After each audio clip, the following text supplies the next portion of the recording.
A paz de Cristo, meus irmãos. Então, hoje nós estamos dando início a mais um estudo sobre a carta aos Gálatas. E, na verdade, hoje nós vamos começar falando sobre o capítulo 5 de Gálatas. Um capítulo muito importante, por quê? Porque ele vai falar, dentre vários assuntos, que é uma continuidade dessa carta que já estamos estudando, mas ele vai chegar numa parte, numa porção, onde Paulo vai falar sobre a batalha espiritual que há entre a carne, a nossa carne, e o espírito. Então, nós vamos falar sobre as obras da carne e os frutos do espírito. E sabe o que é mais interessante nessa carta, irmãos? Que a maioria das vezes que a gente vê esses textos sendo pregados nas igrejas, nós percebemos que as pessoas nunca fazem a relação com o restante do que foi ensinado na carta de Gálatas. Porque até agora, na carta de Gálatas, você percebe que o autor de Gálatas, ele está tratando, Paulo, né, aqui, ele vem falando sobre as obras da lei e o fruto do Espírito. Né? Ele vem falando sobre as obras da lei e ele vem falando sobre a fé em Jesus Cristo. E ele fala tanto sobre aqueles que estão debaixo de escravidão, aqueles que estão debaixo da lei e continuam debaixo da escravidão, e aqueles que agora estão em Cristo, são descendentes de Abraão pela promessa, pela fé, e agora, por serem herdeiros da promessa, recebem o Espírito Santo. E quando chega agora no capítulo 5, a gente vai ver como isso se desdobra, porque aqueles que estão em Cristo, são descendentes de Abraão, herdeiros da promessa, recebem o Espírito da promessa, são capacitados a vencer as obras da carne, coisa que a lei não nos permitia, porque ela não tinha esse poder, ela não tinha capacidade de nos fortalecer para isso. Só que é interessante porque a maioria das vezes que você vê um pregador falando, ele separa o capítulo 5 do restante da carta de Gálatas, por não entender essa continuidade do assunto, né? Como se o capítulo 5 Paulo tivesse falando agora de coisas espirituais, enquanto até aqui ele não falou muita coisa importante, né? Então, é essa sensação que dá muitas vezes ao ouvir as pessoas falando sobre as obras da carne, né, e o fruto do Espírito de forma separada do restante da carta aos Gálatas. Então, hoje a gente vai falar desse assunto muito importante. Porém, como a gente está analisando capítulo a capítulo, versículo a versículo, eu quero trazer para vocês hoje, então, a leitura do capítulo 5. E antes de continuar, eu digo para vocês, se vocês não assistiram, olha aqui embaixo no comentário, no primeiro comentário fixado da aula, assiste todas as aulas, principalmente o capítulo 3 e 4, eles são importantíssimos para você entender agora o capítulo 5, tá bom? Então, vamos dar início à nossa aula de hoje. E a primeira coisa que eu quero mostrar para vocês, antes de começar a leitura, é a estrutura, ou, como eu sempre gosto de fazer, a subdivisão que está nesse capítulo 5. E aí você vai ver o que está sendo tratado em cada porção. Tá? O que eu quero começar fazendo? Eu vou colocar minha tela aqui. O capítulo 5, basicamente, a gente pode dividir em várias pequenas porções. Tá? Do verso 1 ao verso 6, vocês vão perceber que está falando da liberdade em Cristo e que nós não devemos voltar para as práticas da lei. Tanto que vocês vão perceber daqui a pouco que esse é o contexto de toda a carta aos Gálatas, né? Que em Cristo nós fomos chamados para a liberdade, por isso não volte para as práticas da lei. Do verso 7 ao verso 12, ele vai voltar a falar dos falsos mestres e como essa doutrina dos falsos mestres, ela é como um fermento que estraga toda a massa. Então você percebe que já Paulo, ele está falando o mesmo que ele falou no capítulo 1 e no capítulo 2, que nós já estudamos. Percebe que é uma carta só com uma continuidade. No verso 13 até o verso 15, percebe que ele vai dizer assim, ó, que ele vai falar da liberdade na qual nós fomos chamados e como nós devemos servir em amor. Sempre que Paulo fala do Espírito Santo, fala de dons espirituais e tudo mais, ele vai entrar nesse assunto do amor. Do verso 16 ao 18, ele vai falar agora da batalha que existe entre a carne e o espírito. E aí você precisa lembrar do que a gente falou no capítulo 5, no capítulo 4 da aula passada, sobre quem são os filhos da carne, quem são os filhos da livre. Né? Aqueles que estão debaixo de escravidão e aqueles que estão debaixo da liberdade e que agora têm o Espírito Santo. Do verso 19 ao 21, você vai ver que ele vai dar uma ênfase falando sobre quais são as obras da carne. E tem um aviso ali de que aqueles que estão nas obras da carne não herdarão o reino de Deus. Lembra que a gente falou na aula passada? Lança fora os filhos da escrava, porque eles não herdarão com a livre. Os filhos da escrava estão debaixo da escravidão, debaixo da carne, não herdarão com a livre. E você percebe que aqui ele vai ampliar essa ideia. E ele vai falar agora do fruto do Espírito. E, por fim, ele termina o capítulo 5 falando que nós devemos crucificar a nossa carne e, de fato, viver em espírito. Tá? Então, basicamente, esta vai ser a estrutura do que nós vamos falar hoje. Nós vamos passar um pouco mais rápido nessa primeira porção, porque tudo isso que a gente falou do verso 1 ao 15 a gente já tem falado no capítulo 1, no capítulo 2 de Gálatas, né? E nós vamos se deter bastante hoje, né? Ou pelo menos a maior ênfase do verso 16 ao 23, porque isso é importantíssimo nós entendermos essa batalha e sobre essas obras, sobre o fruto do Espírito, sobre aquilo que o Espírito produz em nós. Então, irmãos, tem muita revelação para a aula de hoje. Tá? Deixa eu ver o Israel. Chegou agora, meu irmão? Paz, irmão, tudo bem? Tá saindo som aí? Deixa eu te perguntar o seguinte, Israel. Claro. Já que tu chegou, tu gostaria de fazer a leitura do capítulo 5 hoje, e aí eu vou comentando junto contigo? Pode ser sim, não tem problema. Vamos fazer Pode ele. ser? Aham. Então tá. Quer começar a primeira porção ali do verso 1 ao verso 6? Pode ser? E aí a Posso, gente faz uma. posso mostrar na minha tela ou na sua? Pra mim, tanto faz. Como é Não, que você não, tá? pode ser na sua. Pode ser na sua, então. Diz assim: para a liberdade foi que Cristo nos libertou. Permaneceis, pois, firmes e não vos submetais de novo a julgo de escravidão. Vou até ler até o verso 3 para complementar o que está sendo dito, tá? Eu, Paulo, vos digo que se vos deixar circuncidar, Cristo de nada vos aproveitará. E de novo, testifico a todo homem que se deixar circuncidar, que está obrigado a guardar toda a lei. De Cristo vos desligaste, vós que procurai justificar na lei da graça de Cristo, tá? Eu só li aqui para não pegar, para a gente não perder o contexto. Então, irmãos, aqui tem uma questão muito importante, perfeito? Tem uma questão muito importante que está aqui no verso 1, que é a seguinte. Ele diz aqui para a liberdade, não é mesmo? Deixa eu botar um pouquinho mais menor que o tamanho da linha. Para a liberdade foi que Cristo nos libertou. Permanecei, pois, firmes e não vos submetais de novo ao jugo de escravidão, tá? Aqui dá para falar bastante coisa, irmãos. Então, quem estava na aula de Gálatas 4 aqui também, das restantes aulas de Gálatas, você vai perceber que constantemente Paulo está falando de liberdade, escravidão. Lá em Gálatas capítulo 1 ele vai dizer, né, que existiam falsos irmãos que estavam nos espreitando com o fim de tirar a nossa liberdade. E depois Paulo vai comentar, né, olha, vocês começaram bem, né? Começaram no espírito, mas estão se aperfeiçoando na carne? Acaso foi por meio das obras da lei que recebeste o espírito ou por causa da pregação da fé? Tá? Então, o contexto aqui, liberdade, não tá apontando para Sara, lembra? Gálatas capítulo 4, a partir do verso 21 mais ou menos ali, que a livre é a nossa mãe, que é Sara. Então, no Novo Testamento, irmão, você tem duas leis. Você tem a lei da liberdade e você tem a lei da escravidão, né? Lá em Tiago vai ser dito que nós vamos ser julgados pela lei da liberdade, tá? Eu vou botar aqui na tela para vocês entenderem melhor. Você não lembra o verso, né, Tiago? Lei da liberdade. Eu vou achar aqui. Eu acho que Gálatas 2. Lei, liberdade. Olha só. Aqui, ó. Já achei. Mas aquele que considera atentamente na lei perfeita, lei da liberdade, nela persevera, não sendo ouvinte, negligente, mas operoso praticante, este será bem-aventurado no que realizar. Se eu não me engano, ele fala num outro lugar também. Aqui, verso 12 do capítulo 2. Falai também de tal maneira e procedei como aqueles que hão de ser julgados pela lei da liberdade. Tá? Agora sim nós podemos voltar lá para Gálatas. Aqui. Irmão, entenda uma coisa. Vamos entender. Né? Paulo, em Gálatas, ele vai fazer algumas alegorias mostrando Sara e Agar. E essas alegorias de Sara e Agar estão mostrando as duas alianças. É como se existissem duas leis. Uma é a lei da escravidão, essa é do Sinai, essa tem obras da lei, e as pessoas são consideradas como servos. Essa é Agar, primeira aliança. Mas na nova aliança, você tem a lei da liberdade, e essa lei da liberdade é a lei do Espírito Santo que está no seu coração.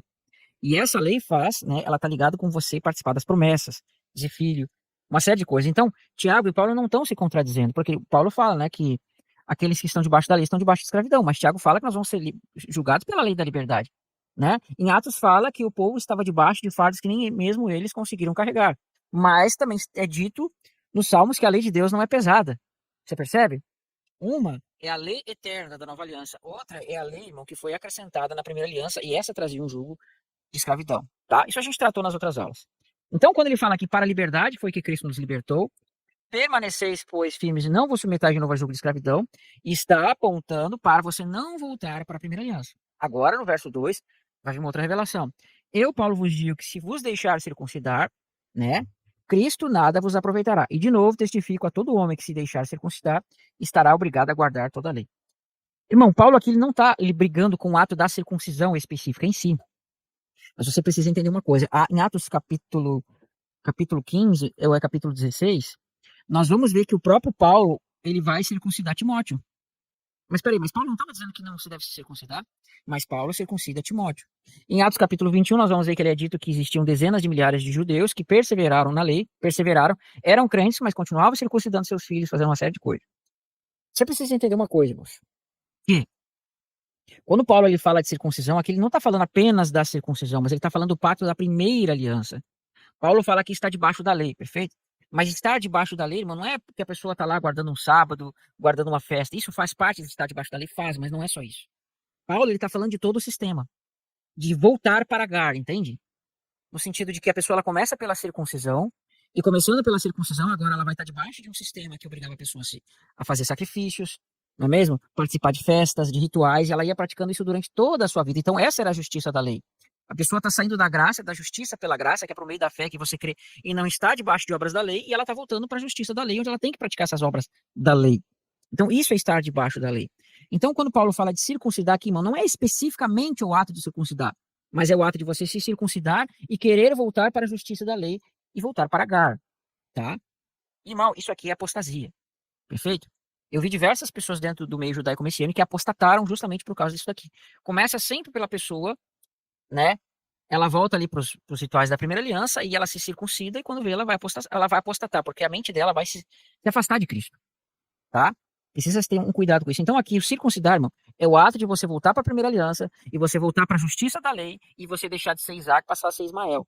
Por isso que ele fala, não tornei de novo ao jugo de escravidão. Perfeito? Né? Os irmãos compreenderam? Compreendeu, Tiago? Amém. Quer fazer um comentário, irmão? Pode fazer. Eu quero fazer um comentário sobre essa questão da circuncisão. Claro. Embora já foi falado isso nas aulas passadas, tá? Já foi falado disso. Se não me engano, até o próprio Israel já falou, mas eu vou falar de novo, tá bom? Porque eu acho que se encaixa muito bem nessa porção da aula quando a gente fala da circuncisão. Se vocês lerem na Bíblia, acho que deve ser em 1 Coríntios, capítulo 7, verso 18 e 19, você vê que Paulo, que escreveu a carta aos Gálatas, ele está escrevendo a carta à igreja em Corinto também, e Paulo vai dizer assim, ó, é algum homem chamado sendo circuncidado, não se torne incircuncidado. É algum homem chamado incircuncidado, então não se torne circuncidado. Tá?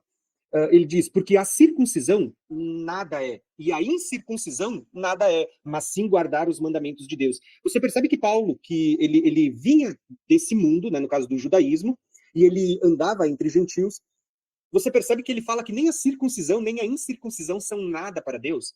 Tá? Por quê? Porque era símbolo de uma aliança. Tanto a circuncisão da primeira aliança, agora a incircuncisão, nós estamos debaixo da nova aliança. Você vai perceber que Deus já vinha anunciando isso por meio de figuras, por meio de tipologias bíblicas, desde o princípio. A lei, os salmos, os profetas, todos eles dão testemunho. Deus vinha falando por parábolas, Deus anunciando o fim desde o princípio. Como? Olha só, vou mostrar uma figura para vocês. Se vocês prestarem atenção, eu já mostrei isso para vocês outras vezes, mas vou mostrar de novo. Vou passar uns slides para trás e vocês vão entender. No capítulo 3 de Gálatas, nós estudamos como Deus veio falando que a promessa, vou colocar até uma seta aqui, ó, que a promessa ela veio antes de serem gerados filhos segundo a carne. Né? Depois Abraão gera filhos segundo a carne com uma escrava egípcia e então, quando Abraão já está avançado em dias, avançado de idade, Deus vai cumprir a promessa. Por que isso era importante? Isso a gente falou no capítulo 3, então logo se a gente falou eu não vou mais aprofundar com tanto esse assunto.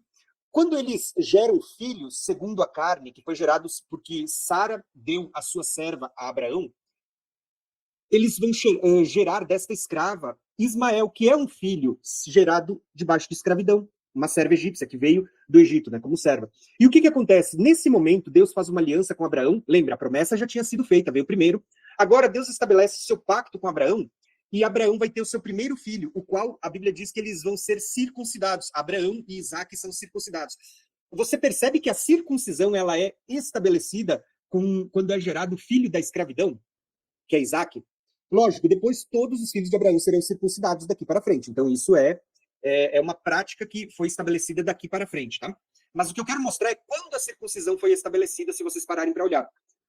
Aí, o que você vai perceber? Que na realidade, nós estamos falando de sombras e realidades, quando a gente fala de Abraão, de Agar, de Sara, o próprio Paulo vai falar no capítulo 4 de Gálatas que eles representam duas alianças. Que os filhos da escrava representam a aliança do Monte Sinai, feita por Moisés, onde a lei foi parar em tábuas de pedra, aonde foi estabelecida uma circuncisão como sinal da aliança de Deus com o povo. E agora, em Cristo, nós vamos ver que Cristo é o descendente, tipificado aqui em Isaac. Tá? Cristo é o descendente, o filho da promessa que Deus fez a Abraão, onde seriam benditas todas as nações da terra. E você percebe que no descendente que é Cristo, agora vai haver uma troca de alianças, uma mudança de alianças, e nós não estamos mais debaixo da lei, mas sim, como Israel explica até agora, da lei de Cristo, da lei da liberdade em Cristo. Não da lei da escravidão, lembra que Sara era escrava? Mas da lei de liberdade, que é tipificada em Sara, que era a livre, por isso lei da liberdade, a livre, filhos da livre, né? Filhos da promessa. Então, até aqui, a gente já havia comentado tudo isso para vocês, mas é legal a gente ilustrar para vocês entenderem. Só que uma das coisas que a gente tem falado aqui é que a figura que Paulo cita de Abraão e as duas mulheres como representante das duas alianças, na verdade é uma visão micro que está apontando para um cenário muito maior, um cenário macro. E qual é o cenário macro? Que está apontando desde a queda do primeiro Adão, aonde a carne ela vai ser ressaltada, e daqui em diante o pecado entra no mundo, a carne se torna corruptível, mas nós vamos ver o cenário apontando para o último Adão, né? Que aonde nós vamos ver o espírito sendo restaurado. Por isso que a Bíblia diz que o primeiro Adão é carne, né? E por isso morre, mas o segundo Adão, ele é espírito vivificante, por isso temos a vida eterna.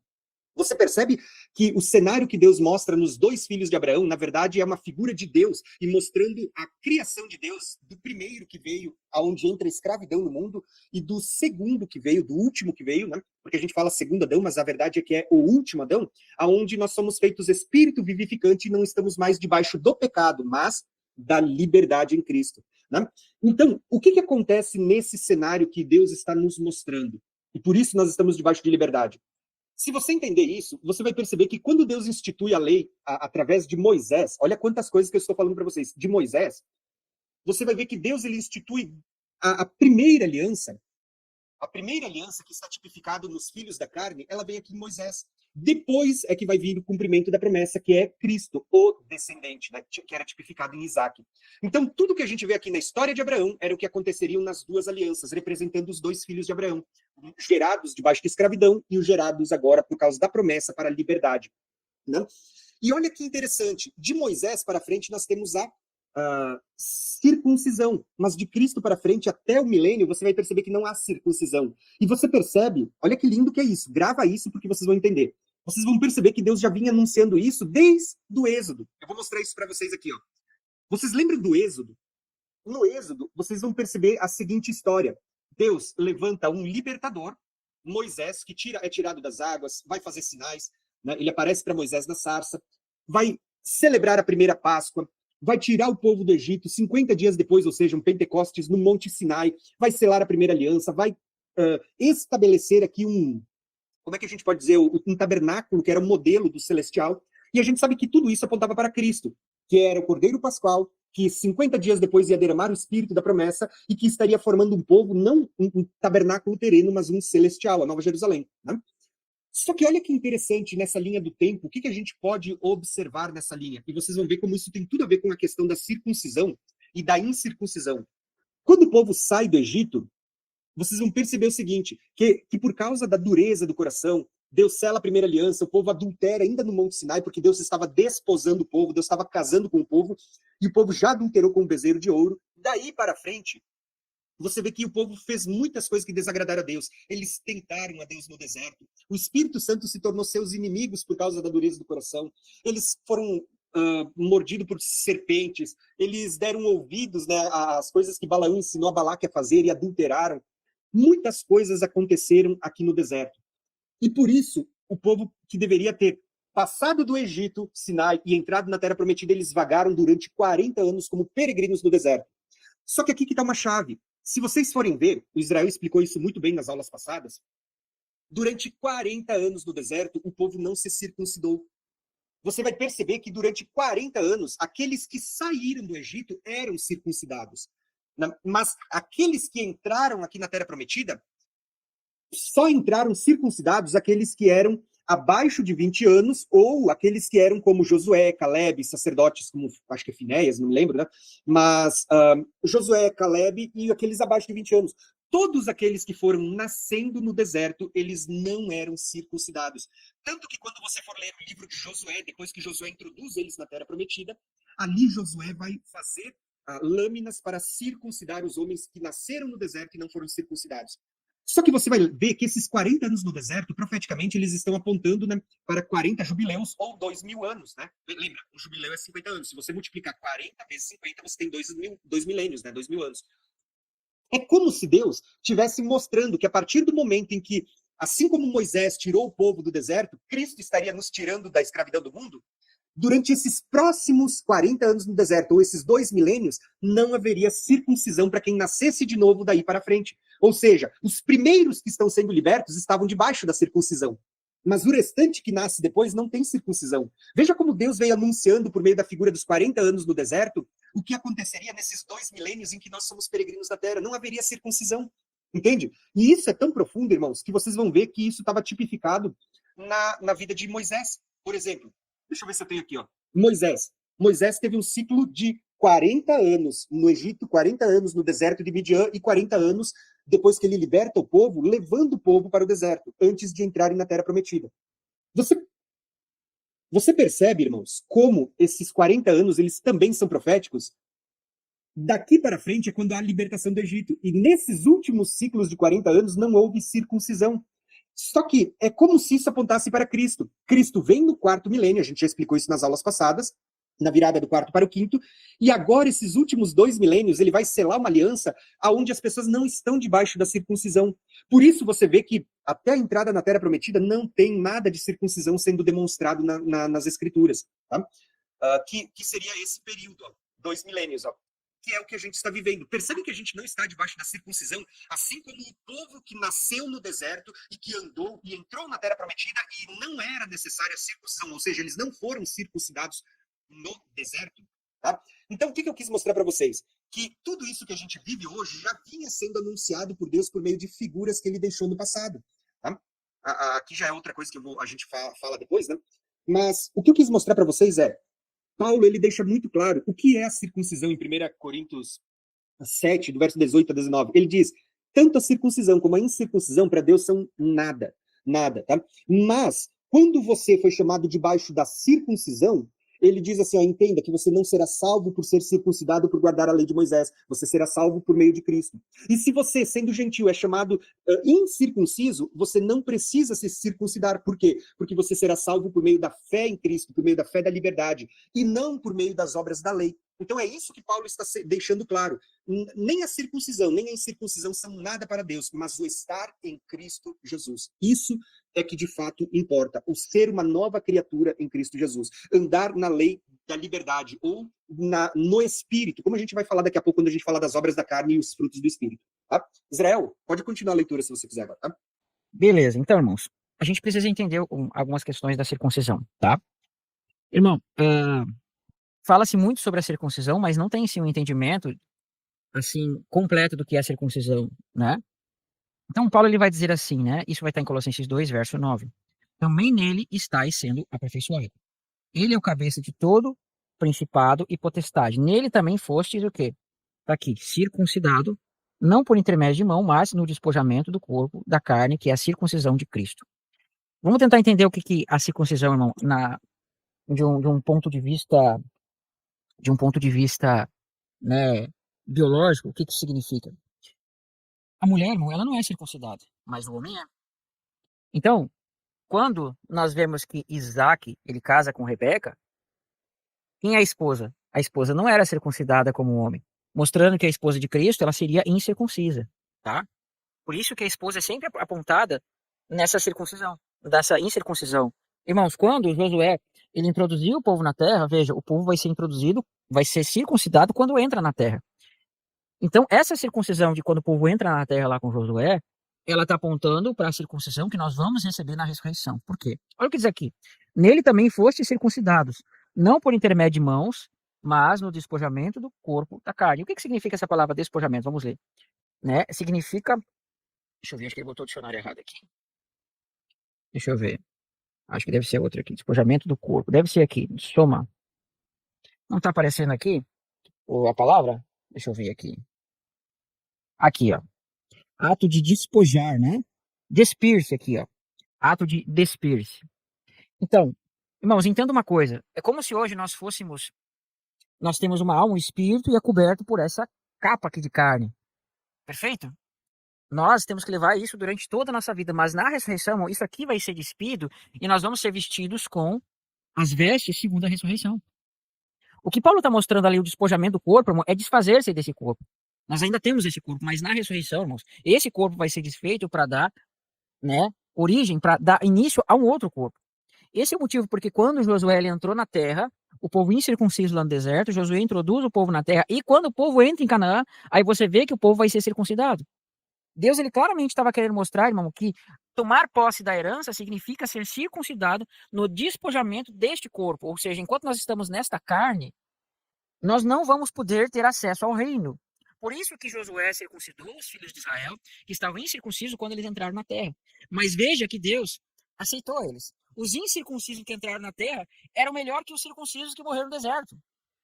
Mostrando que não é a circuncisão que Deus tem prazer, pelo contrário, é fazer a vontade do Senhor. Aí você vai ter que ver. Os homens justos antes de Abraão, vamos lá. Sem não era circunciso. Enoque não era circuncidado. Abraão não, Noé não era circuncidado e assim sucessivamente. Percebe que esses homens foram justificados sem a circuncisão, antes da circuncisão, mostrando que não é a circuncisão que é o ato que Deus tem vontade, mas a circuncisão, ela mostra coisas para nós. Então vamos lá. O homem, irmão, não tem nenhuma parte no corpo que você não precise. Perfeito? Não tem parte no corpo que você não precise. Né? Eu preciso da ponta do meu dedo, eu preciso. De qualquer parte do meu corpo eu preciso. Mas o homem, irmão, ele tem uma pele no prepúcio, né, do seu órgão genital. E esse prepúcio do órgão genital, ele literalmente não serve para nada. Literalmente isso. Ele já foi constatado que muitos dos casos dos homens que têm câncer nesse órgão, irmãos, é justamente por causa da sujeira que ali está. Então, quando Deus ele manda arrancar a carne do prepúcio, né, isso é utilizado hoje em dia de forma para fazer ter higiene, os médicos recomendam os homens fazer isso, porque ali junta muita sujeira e causa muito câncer, muito problema, sabe, relacionado a questões de DST, etc, etc. Então, quando você tira aquela parte, você vai se livrar de diversas doenças. Irmão, o que isso quer dizer? Qual é o significado prático disso? Assim como no órgão genital do homem, ele tirava esse prepúcio para tirar a sujeira, assim também Deus está tirando, circuncidando o teu coração, tirando a sujeira que está no teu coração que não serve para nada. Perfeito? Então Deus utilizou aquela parte do corpo do homem para mostrar o seu coração sendo circuncidado e tirando toda a sujeira do seu coração. É por isso que nós vamos ver que na lei vai ser dito assim, que os israelitas deveriam circuncidar o prepúcio do seu coração. E lá no templo de Ezequiel vai estar dizendo assim, nenhum incircunciso de carne, isto é, não está falando do prepúcio literal, irmão, mas está falando disso aqui, ó. Essa carne, você entende? Por isso que fala, nem fosse circuncidado por intermédio de mamãe do despojamento do corpo da carne. Por isso que no templo de Ezequiel não vai entrar nenhum incircunciso de carne, porque essa carne tem que ser tirada. É a ressurreição e você receber uma nova constituição física sem aquela carne. A sujeira vai ser tirada. Mas também diz, nenhum incircunciso de coração. E qual é a circuncisão do coração? É aquilo que diz em Jeremias 31. Na sua mente lhes imprimirei as minhas leis e no seu coração as escreverei. Essa é a circuncisão do espírito. Circuncisão na carne, irmão, é você despojar esse corpo de carne. Circuncisão no espírito é você ter as leis de Deus escritas no seu coração. Tá? Na antiga aliança, Deus mostrava isso circuncidando, né? O prepúcio. Na nova aliança, circuncidar a carne é tirar essa carne mortal e escrever a lei do coração por meio do espírito. Perfeito? Então, essa é a relação da circuncisão. Agora, vamos para Gálatas, né? Capítulo 5, isso, né? Verso 4. Aí diz lá, de Cristo vos desligardes, vós que procurais justificar-vos na lei da graça de Cristo. Irmão, isso aqui é muito sério. Tá? Isso aqui é muito sério. Se nós somos salvos pela graça, irmãos, o que você acha que é cair da graça? É você estar voltando para trás. Eu não entendo aqui que Paulo está falando, não, decair da graça, agora você é cristão, mas se circuncidou, e aí você se circuncidando, agora você tem que guardar toda a lei. Não, ele está falando da graça decair, irmão. Se nós somos salvos pela graça, na minha concepção, essa pessoa que se perdeu. Ela entrou num estado mental a ponto que ela não vê mais Cristo como a sua justiça, mas ela quer se justificar na lei. Mas eu não estou querendo dizer com isso que uma pessoa, irmão, que caiu no judaísmo messiânico, foi lá e se circuncidou, ela não possa retornar. Mas, né, a consequência que isso aqui vai causar na pessoa é que ela vai sim, com o tempo ela vai afundar, até que vai chegar um ponto que ela vai se afastar de Cristo, tá? E eu vi diversas pessoas caírem por causa disso. Por isso que diz, de Cristo desligaste. O que é isso aqui, ó? Catargio, tornar indolente, ou seja, Cristo não vai ter mais força no sentido de justiça, né? Inoperante, fazer a pessoa coisa não ter mais eficiência, privar de força. Tá vendo como ele está dizendo aqui que não vai ter mais eficiência o trabalho que Cristo fez na vida da pessoa? Amém? Você quer fazer um comentário, Tiago Tis? Pode fazer. Então, olha que interessante. Quando a gente vai para a carta aos Hebreus, no capítulo 6 e no capítulo 10, nós temos algumas afirmações que são muito importantes e que eu acho que está muito ligado com Gálatas. Hebreus 6, Lembra? O autor de Hebreus, né, a carta já diz tudo, está sendo escrita para o povo hebreu. Né? E ali estava acontecendo algo muito semelhante ao que está acontecendo aqui em Gálatas. Só que ali eles estavam... alguns judeus haviam se convertido a Cristo, só que as pessoas estavam querendo persuadi-los a abandonar a fé em Cristo para que eles pudessem voltar a ser aceitos nas sinagogas. Então, o que eles tinham que fazer? Eles tinham que negar aquilo que eles haviam crido, ou seja, eles negavam a Cristo. Eles diziam que tudo aquilo que eles receberam não era verdade e tudo mais. E essa confissão pública fazia com que eles pudessem ser perdoados, né, entre aspas, e aceitos de novo nas sinagogas judaicas. Bom, qual que é o problema com isso, irmãos?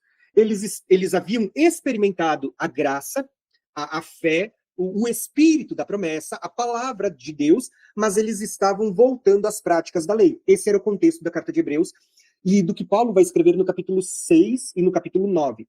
Então, quando a gente chega... Oi? Capítulo 10? Isso, o capítulo 6 e o capítulo 10, isso aí. No capítulo 6, lá pelo verso 4, ele vai falar assim, ó, que é impossível que os que uma vez foram iluminados e provaram o dom celestial e que se fizeram participantes do Espírito Santo, olha a promessa aqui, né? E provaram a boa palavra de Deus, os poderes do mundo vindouro. Aqui os poderes do mundo vindouro estão muito ligados aos dons espirituais e ao poder de Deus que é manifesto sobre aqueles que recebem o Espírito Santo. A gente vai falar disso lá no meu canal também, né? Eles provaram a boa palavra, os poderes do mundo vindouro, e eles caíram. Olha a palavra cair. Lembra que o Israel leu ali que aqueles que decaíram da graça de Deus, ou seja, que estão voltando às práticas da lei, eles decaíram da graça? O autor de Hebreus está falando a mesma coisa. Aqueles que caíram sejam outra vez renovados ao arrependimento, visto que eles de novo estariam crucificando para si o Filho de Deus. Então, veja que o autor de Hebreus ele trata com muita clareza aqueles que estavam abandonando a fé em Cristo e negando.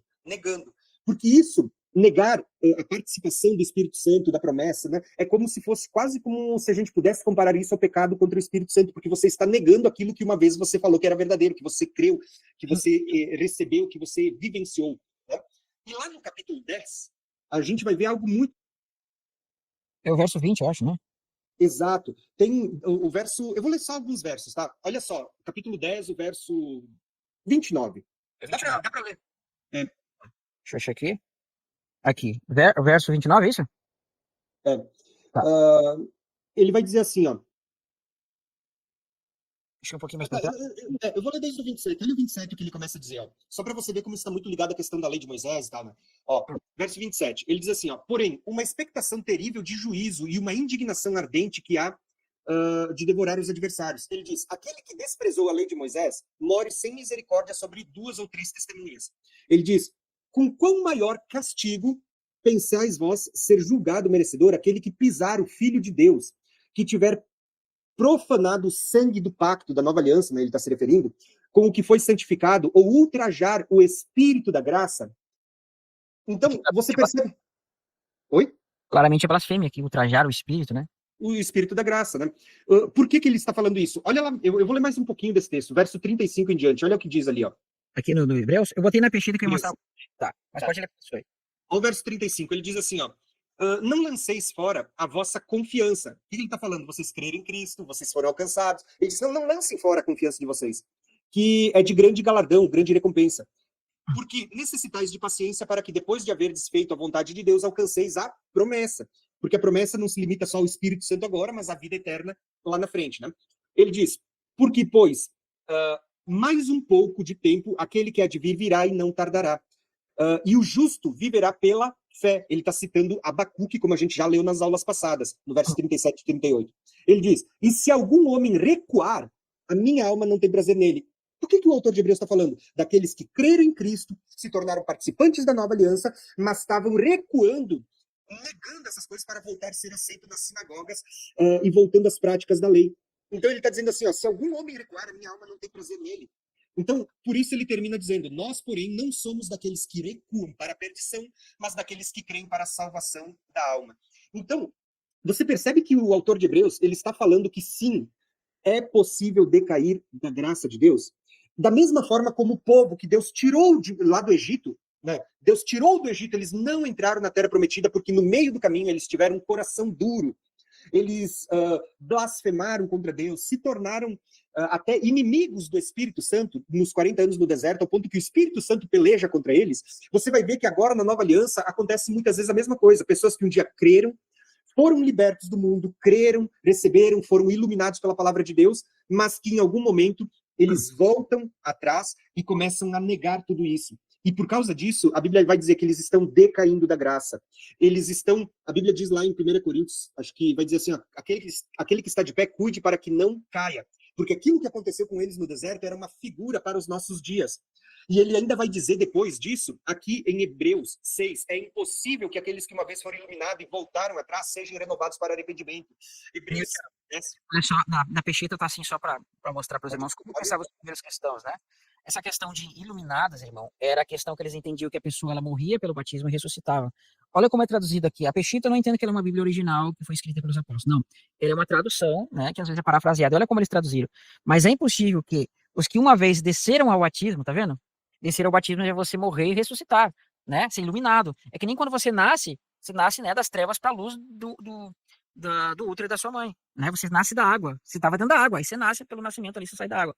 E descer ao batismo, experimentar o dom celestial, e receber o Espírito Santo e provar a boa palavra de Deus, e o poder do mundo vindouro, regressar ao pecado, sejam outra vez renovados para arrependimento, tá? Então, irmãos, esse texto aqui, ó, né, ele é um calcanhar de Aquiles para aquelas doutrinas que diz que uma vez salvo, salvo para sempre. Então, vamos dizer várias coisas para você. Não, isso aqui não está falando de cristão. Não, isso aqui está falando de gente que nunca foi salva. Ah, é?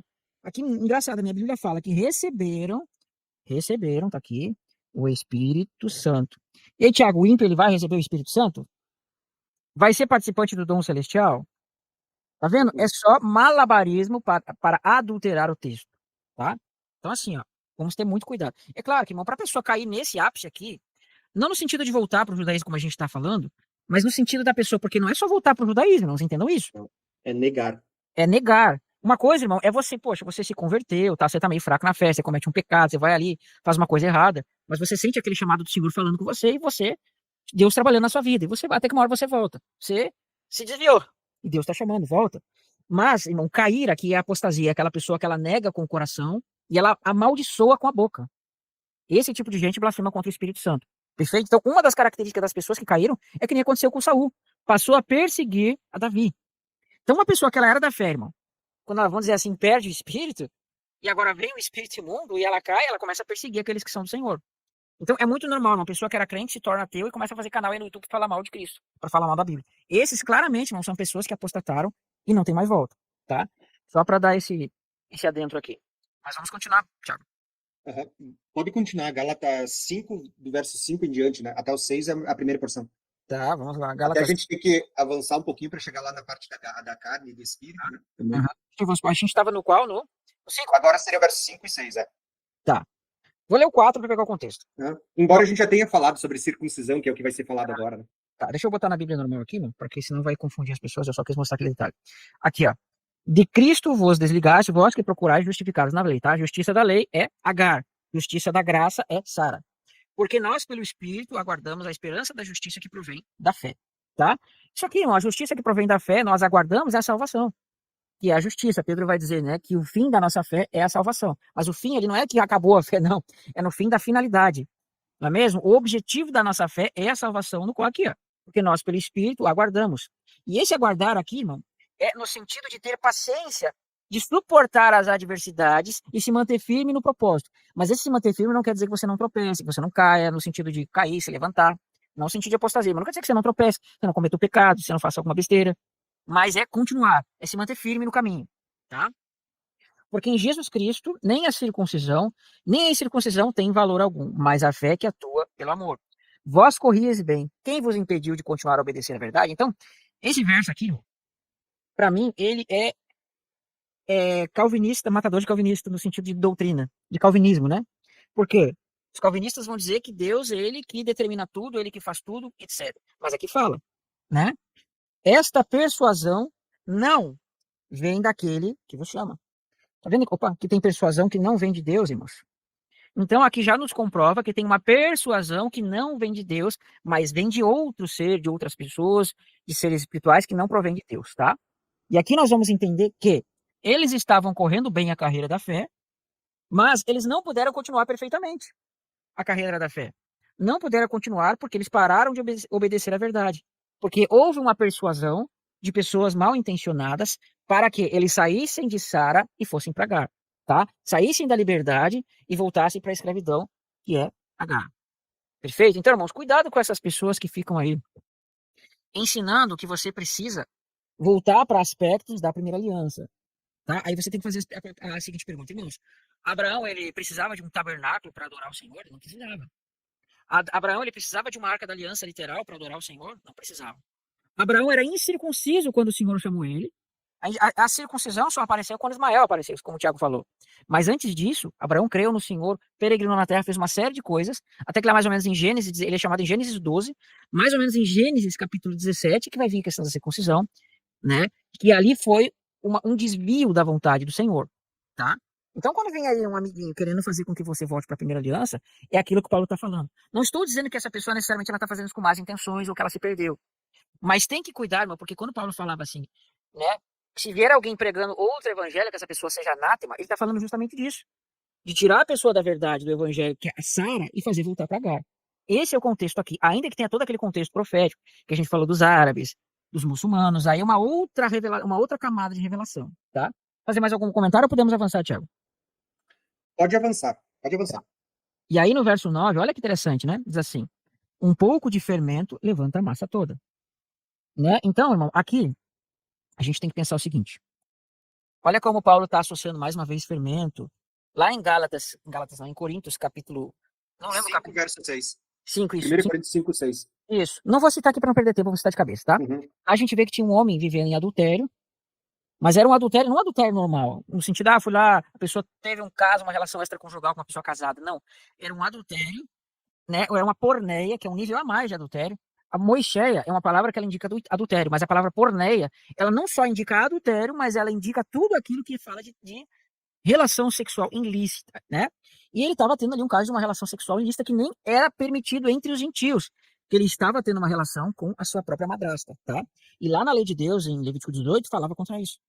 E aí Paulo fala assim, olha, vocês não sabem que um pouco de fermento levanta a massa toda? O que quer dizer isso, irmão? Que aquele irmão estava sendo fermento no meio do povo. E aquele irmão, no meio do povo, estava sendo fermento da seguinte forma, porque as pessoas estavam vendo aquilo, estavam passando a mão, e elas estavam sendo cúmplices do pecado dele, e consequentemente outras iam praticar isso. Por isso que Paulo vai excluir aquele homem da comunidade. É claro que ele vai ser perdoado depois, mas é por isso que os irmãos vão excluir aquele homem da comunidade, porque ele estava enchendo a massa de pecado. E aqui existe um outro problema, estava entrando, né? O fermento dos que queriam fazer o povo voltar para Agar. Jesus ele vai dizer assim, ó, que nós não deveríamos nos meter com fermento, né? Dos fariseus, etc, etc. E os discípulos pensaram, não, mas ele está falando de pão, não. Ele está falando da doutrina dos herodianos. Quando eles estavam lá no barco, Jesus fala isso, né? Eles não tinham entendido que fermento ali está falando da doutrina dos fariseus, dos saduceus, dos herodianos, etc. Jesus não queria que eles se misturassem com isso. Então aqui o fermento trata de uma doutrina que está entrando dentro da comunidade e essa doutrina está fermentando o povo para fazer um pão fermentado. Está crescendo fermentado, tá? Que é justamente voltar para Agar aqui. Perfeito? Quer fazer um comentário ou vamos avançar, Tiago? Vamos avançar então? Aí ele diz assim: confio de vós no Senhor que não alimenteis nenhum outro sentimento, mas aquele que vos perturba, seja quem for, sofrerá condenação, tá? Então, o seu amiguinho messiânico que quer fazer você voltar para as obras da lei, aqui, ó, seja quem for, sofrerá a condenação, irmãos, tá? Seja quem for, sofrerá a condenação, porque ele levantou a massa e persuadindo uma coisa que Deus não fez, que Deus não quis. Perfeito? Aí Paulo ele vai dar aqui uma repressão. Ó, olha só, aqui tem um pega-ratão que eles vão usar em vocês, né? Eu, porém, irmão, se ainda prego a circuncisão, porque eu continuo a ser perseguido, logo está desfeito o escândalo da cruz, né? Aí vai vir um messiânico que vai dizer para você que tá vendo, ó, Paulo prega a circuncisão, tá vendo, ó? Viu como tem que se circuncidar? Isso eles usavam, né? Irmãos, Paulo ele tá fazendo um tipo de ironia aqui. Se eu prego a circuncisão, por que eu tô sendo ainda perseguido? A circuncisão que ele tá falando é a circuncisão do coração. Eu, se prego a circuncisão, por que que eu estou sendo perseguido? Ele está fazendo uma ironia. Ele não prega a circuncisão na carne, ele prega a circuncisão do espírito. Assim como eles pregam a circuncisão para se participar do povo, eu também prego a circuncisão, mas não da carne, a circuncisão do espírito. Aí ele fala, logo está desfeito o escândalo da cruz, né? Por quê? Para os judeus, irmão, eles se escandalizavam quando o povo se dizia convertido e não se circuncidavam. Mas como ele estava circuncidando o povo por meio da circuncisão do espírito, então não tem motivo para estar se escandalizando com a cruz, porque é a circuncisão, entende? Isso que ele está dizendo aqui, nós somos circuncidados em espírito. Então os judeus não deveriam ficar escandalizados. Isso que ele está falando aqui. Aí ele dá um recado assim, né? Tomara até se mutilassem os que se incitam à rebeldia. Literalmente ele está dizendo, ó, tomara que corte fora o órgão ali, né? Esse que vos ensina, incita à rebeldia, tá? Porque pode ser que assim eles aprendam. Perfeito? Vamos avançar um pouquinho aqui, ó. Diz assim, porque vós, irmãos, fostes chamados à liberdade, Sara. Porém, não useis da liberdade para dar ocasião à carne. Aqui ele vai entrar num outro contexto, que eu acho que é a segunda parte que você botou aí, né, Tiago? Segunda ou terceira parte. Isso Né? aí. Para dar ocasião à carne, sede antes servos uns dos outros pelo amor. Você quer falar sobre o que você escreveu na apostila que você botou, Tiago? Da segunda parte? Que você Não, botou? pode ir seguindo, porque a ideia é chegar na parte da carne e do espírito daqui a pouco. Então, irmão, vou fazer aqui uma introdução.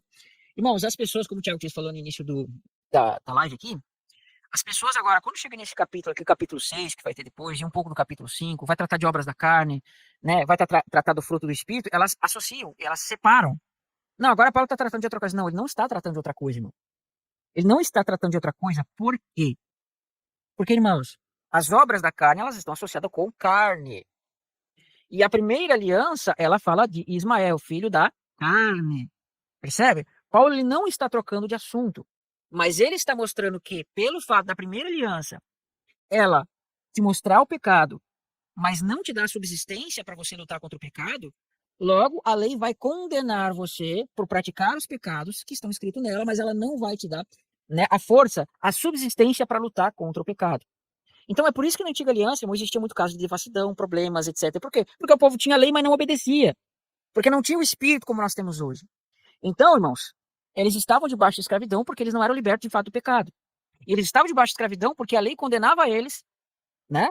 Mas nós estamos debaixo da liberdade. Por quê? Porque na nova aliança nós recebemos o Espírito Santo. E o Espírito vai te convencer do pecado. E o que é convencer do pecado, irmão? É ele te mostrar claramente o que é pecado e você ter asco do pecado. Você ter uma consciência que te convence de que aquilo é pecado. Sabe quando você faz uma coisa errada? Né? Você não sabe que aquilo é errado, mas parece que o seu coração, ele te avisa de alguma coisa. Você vai lá e faz uma coisa errada, irmão, e aí você fica com aquele peso no coração. Davi, irmãos, quando ele fez o censo, ele sentiu um peso no coração. Por quê? Porque ele sabia que ele estava desobedecendo ao Senhor. Porque na lei dizia assim, né, que Deus, que o povo de Israel ele deveria ser incontável como as estrelas do céu. Mas Davi se levantou contra o Senhor e quis contar o povo. E aí Deus disse na lei, tá, mas quando se fizer um censo do povo de Israel, então cada um do povo dará uma quantidade de prata para a sua remissão. E Davi não fez isso, ele desobedeceu ao Senhor, primeiro, contando a quantidade dos filhos de Israel, que não era para contar, e segundo, não pediu resgate pelo povo. Por isso que vem a praga contra Israel, né? Mas ele vê que naquele contexto o coração dele pesou. No contexto de Betseba, o coração dele também pesou. Por quê? Porque bem ou mal Davi, ele tinha os problemas dele, ele tinha o Espírito Santo. Aí ele fala assim, Senhor, não retires de mim o teu Espírito Santo, porque ele tinha o Espírito. Não retires de mim, né? Restitui a alegria da tua salvação. Então, quando você peca contra o Senhor, irmãos, parece que vem um vazio. E esse vazio faz com que você perceba que existe alguma coisa errada. Então se cumpre o que está lá em Isaías. Naquele dia, tu escutarás uma voz de trás de ti. Escutarás os teus mestres. E essa voz por detrás de ti te dirá, este é o caminho, andai por ele. Quando você peca, irmão, o Espírito Santo fala no teu ouvido, tá errado? Tá errado. E aí você vai lá, se arrepende. Às vezes você não sabe o que você fez. Mas ele vai lá e te fala, você tá fazendo uma coisa errada. E aí até que ele vai mudando para que você entenda. Tá? Então, a nova aliança, ela faz isso. Porque a lei de Deus está sendo escrita no teu coração. Não é que tem lá, irmão. Né? Deus pegou aqui o cardio, o coração e escreveu aqui. Não é isso. É a sua mente sendo moldada para que você possa entender o que Deus quer. Tá? Né? Como é que o Espírito Santo ele trabalha em vocês, irmão? Como é que o Espírito Santo trabalha na nossa vida? Irmão, o Espírito Santo ele tem uma característica muito tremenda.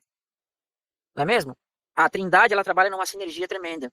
Cristo, ele purifica a tua mente por meio do sacrifício. O Espírito Santo, ele atua em você, não é mesmo? E como é que o Espírito Santo, ele atua em você? Irmão, o Espírito Santo, ele faz com que você sinta aquilo que Deus sente. Você entende? Quando Deus se entristece com alguma coisa que você faz, você sente a tristeza que Deus está sentindo, porque o Espírito Santo faz com que você sinta isso. Sabe quando você faz uma coisa errada, você sente aquela tristeza? É o Espírito Santo que está entristecido em você, fazendo com que você sinta aquilo que Deus está sentindo, para que você possa entender e se arrepender. Por isso que diz que a tristeza do mundo produz morte, mas a tristeza de Deus, ela produz vida, tá? Então, a lei não fazia isso, irmãos. E aí ele fala no verso 14. Porque toda a lei se cumpre em um só preceito, a saber, amarás o teu próximo como a ti mesmo. Se você ama o seu próximo, você não vai adulterar com a mulher dele, você não vai roubar, você não vai matar, você não vai fazer fofoca do seu próximo. Né? É óbvio que às vezes a nossa carne, ela faz coisas que dá vontade de fazer coisas erradas. Mas você precisa subjugar a sua carne por meio do Espírito. Só que na antiga aliança, os homens queriam fazer as coisas erradas, eles faziam, não estavam nem aí. Eles não estavam atentos às consequências. Eles não tinham esse convencimento do pecado que nós temos, né? Mas quando você tem o Espírito Santo vai fazer com você praticar o amar o teu próximo a ti mesmo. Se vós, porém, vos mordeis e devorais uns aos outros, vede que não sejais mutuamente destruídos, né? Vão acabar entre si. Você queria, no verso 16, falar o que você ia falar, Tiago? Não lembro quando é que você ia falar o negócio que você...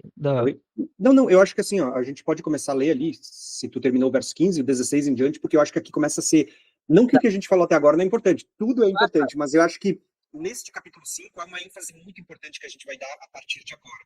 Né? Perfeito, então, se tu quiser ler essa porção, pode Vamos ler, leia do verso 15 ao 18, que é essa batalha. Daí depois, do verso 15 ao 18, do 19 ao 21, vamos falar da carne, daí em diante do espírito. Então vamos por partes, pode ser? Do verso 15 ao 18? Vamos ler, então, 16, pode ser, vamos ler do 15 ao 18, isso? Do 16 ao 18, eu falei errado. Então diz assim, eu vou ler, depois a gente comenta pra gente ir mais rápido, tá? Digo, porém, andai no espírito e jamais satisfareis a concupiscência da carne. Porém, a carne milita contra o espírito e o espírito contra a carne, porque são opostos entre si, para que não façais o que porventura seja do vosso querer. Mas se sois guiados pelo espírito, não estás sob a lei. Tá vendo que ele fala estar debaixo da lei aqui? É? Fala da lei do pecado, fala, mas também fala da primeira aliança, tá? Até aqui tá bom, Tiago? Pode ser. Beleza, você vai fazer um comentário? Tá, pode ser. Uhum. Olha só, gente, aqui nós temos aquilo que é chamado de uma batalha que está acontecendo entre a carne e o espírito que agora habita em nós, certo? Por que é tão importante? Porque você precisa entender de tudo aquilo que a gente veio falando nos capítulos anteriores, sobre Sara e Agar, sobre os filhos da carne, os filhos da livre, porque isso não está ligado apenas a Abraão e aos seus filhos, mas lembra que isso está ligado a um contexto muito maior que eu expliquei para vocês quando eu mostrei os mapas mentais, que vem desde o primeiro Adão até o último Adão. No primeiro Adão, o pecado entrou no mundo e o homem se tornou carnal, né, sujeito ao pecado. Né? A Bíblia diz que aquele que se sujeita ao pecado se torna escravo do pecado, daquele que o venceu. Então o homem se tornou escravo do pecado desde a queda do primeiro Adão. Mas agora, por meio do último Adão, nós somos feitos espírito vivificante, nós somos vivificados em Cristo. Tá? Então o contexto que é mostrado em Abraão, em Agar e Sara, é um contexto micro que Deus está querendo revelar uma história muito maior da humanidade. E o que nós vemos aqui? Que quando o homem cai, Deus até estabelece na primeira aliança a lei, mas a lei ela não tinha o poder de fazer com que o homem subjugasse o pecado, apenas revelava o pecado. Então a lei era ruim? Não, a lei era boa, porque ela mostrava, ela trazia à luz o pecado que estava no homem, mas ela não tinha poder de fazer com que o homem vencesse. Por isso que nós estamos falando sobre a lei tanto, e Paulo falou tanto nesses capítulos, porque ele está mostrando que aqueles que estão debaixo da primeira aliança e da lei ainda estão debaixo da carne, porque a lei não tem a capacidade, não te dá o subsídio para vencer o pecado. Tá? Porém, agora, quando você chega na nova aliança, é concedido o Espírito da promessa. E o Espírito da promessa, ele vai nos fortalecer e nos capacitar a vencer o pecado. E você entende quão poderosa é e o quão superior é a nova aliança? Por isso que o autor de Hebreus vai dizer que nós estamos debaixo de uma superior aliança com superiores promessas. Por quê? Porque agora você recebe o Espírito da promessa, e com o Espírito da promessa você pode subjugar. E aí entra vários capítulos da Bíblia, porque isso aqui vai te conectar com muitos textos. A gente se pergunta hoje, na prática, como você pode viver isso? A questão é, por que hoje muitos cristãos que nasceram de novo, receberam o Espírito Santo, ainda continuam pecando? Gente, eu vou fazer essa pergunta para vocês. Olha quão importante é você entender o assunto que a gente vai trazer. Por que mesmo você tendo recebido Jesus, você tendo a nova aliança, você tendo recebido o Espírito Santo, muitas vezes você ainda está sujeito ao pecado, você ainda peca? Paulo, ele vai escrever em Romanos, que lembra que Romanos, do capítulo 1 até o capítulo 7, 8, está muito ligado com a carta de Gálatas. Isso vai estar em Efésios, isso vai ser escrito até por Pedro também. Vocês vão perceber o que Paulo vai falar. Olha só que interessante. Deixa eu ver, eu vou abrir a minha Bíblia aqui para vocês, tá? Então, irmãos, olha só, quando a gente lê o capítulo 7 de Romanos, você vai perceber que Paulo, ele fala que havia duas leis atuando dentro do corpo dele. E lembra, Paulo nasceu de novo, ele agora tem o Espírito Santo, o seu espírito foi vivificado. Porém, Paulo ainda estava debaixo da carne, porque essa carne corruptível, ela só será revestida de incorruptibilidade por meio da vinda de Cristo, né? E por meio da ressurreição dos mortos. Até lá, nós temos um novo espírito por causa do novo nascimento, mas a carne ainda é fraca, né? Então ele diz assim, ó, que muitas vezes o querer fazer a vontade de Deus está em nós por causa do novo nascimento, do espírito que habita em nós, mas não praticá-lo, porque a carne ainda quer as coisas da carne. Só que a gente olha para o capítulo 7 e a gente vai dizer assim, ó, Paulo, ele chega ao ponto de dizer assim, ó, que miserável homem que eu sou, quem me livrará deste corpo da morte, né? Mas olha que importante, porque é justamente quando a gente chega no capítulo 8, que é uma continuidade, que ele vai revelar como a gente pode andar em vitória sobre o pecado, agora que temos o Espírito. Ele vai dizer assim, ó, portanto, nenhuma condenação há para os que estão em Jesus, os que não andam segundo a carne. Olha que interessante, estão em Cristo, não andam segundo a carne, mas segundo o Espírito, né? E aqui há algo muito importante, porque ele está dizendo assim, ó, que existe um andar na carne e um andar no Espírito. Por isso que em Gálatas está sendo dito que a carne, ela peleja contra o Espírito e o Espírito contra a carne. Aí, você vai lá para Efésios capítulo 4, que são cartas que andam todas conectadas, tratando dos mesmos assuntos. Olha o que Paulo vai escrever em Efésios. A gente ainda vai estudar essa carta e vocês vão ver quão profundo é o mistério de Cristo anunciado em Efésios, né? Ele vai dizer assim, ó, que certamente, ao procedimento anterior, vos despojais do velho homem. Ele está falando da carne, o velho homem, que é corrupto segundo a cobiça do engano, e vos renoveis pelo Espírito na vossa mente, e vos revestis do novo homem, que é o novo nascimento, gerado pelo Espírito, que, segundo Deus, é criado para a justiça e verdadeira santidade. Por isso, deixai a mentira e falai a verdade, cada um com o seu próximo, porque somos membros de uns dos outros. Tá? O que ele está mostrando para nós? Que existe o velho homem, que está falando da nossa carne, que ainda tem inclinações para o pecado, mas que nós devemos agora, tendo recebido o Espírito Santo e nascido de novo, nos revestir do novo homem, né? Que está andando segundo Deus e que é criado para a justiça e para a verdadeira santificação. Perceberam? Paulo ele vai estar dizendo, tanto em Gálatas, como em Romanos, como em Efésios, que existe uma batalha a partir do momento que você nasceu de novo. Porque antes você estava sujeito à carne e às inclinações da carne. Mas agora, com o novo nascimento, você tem o Espírito de Deus habitando dentro de você. E quando você se inclina para o Espírito de Deus, as coisas do Espírito vão estar mais fortes em você. Quando você se inclina para as coisas da carne, as coisas da carne estarão mais fortes em você.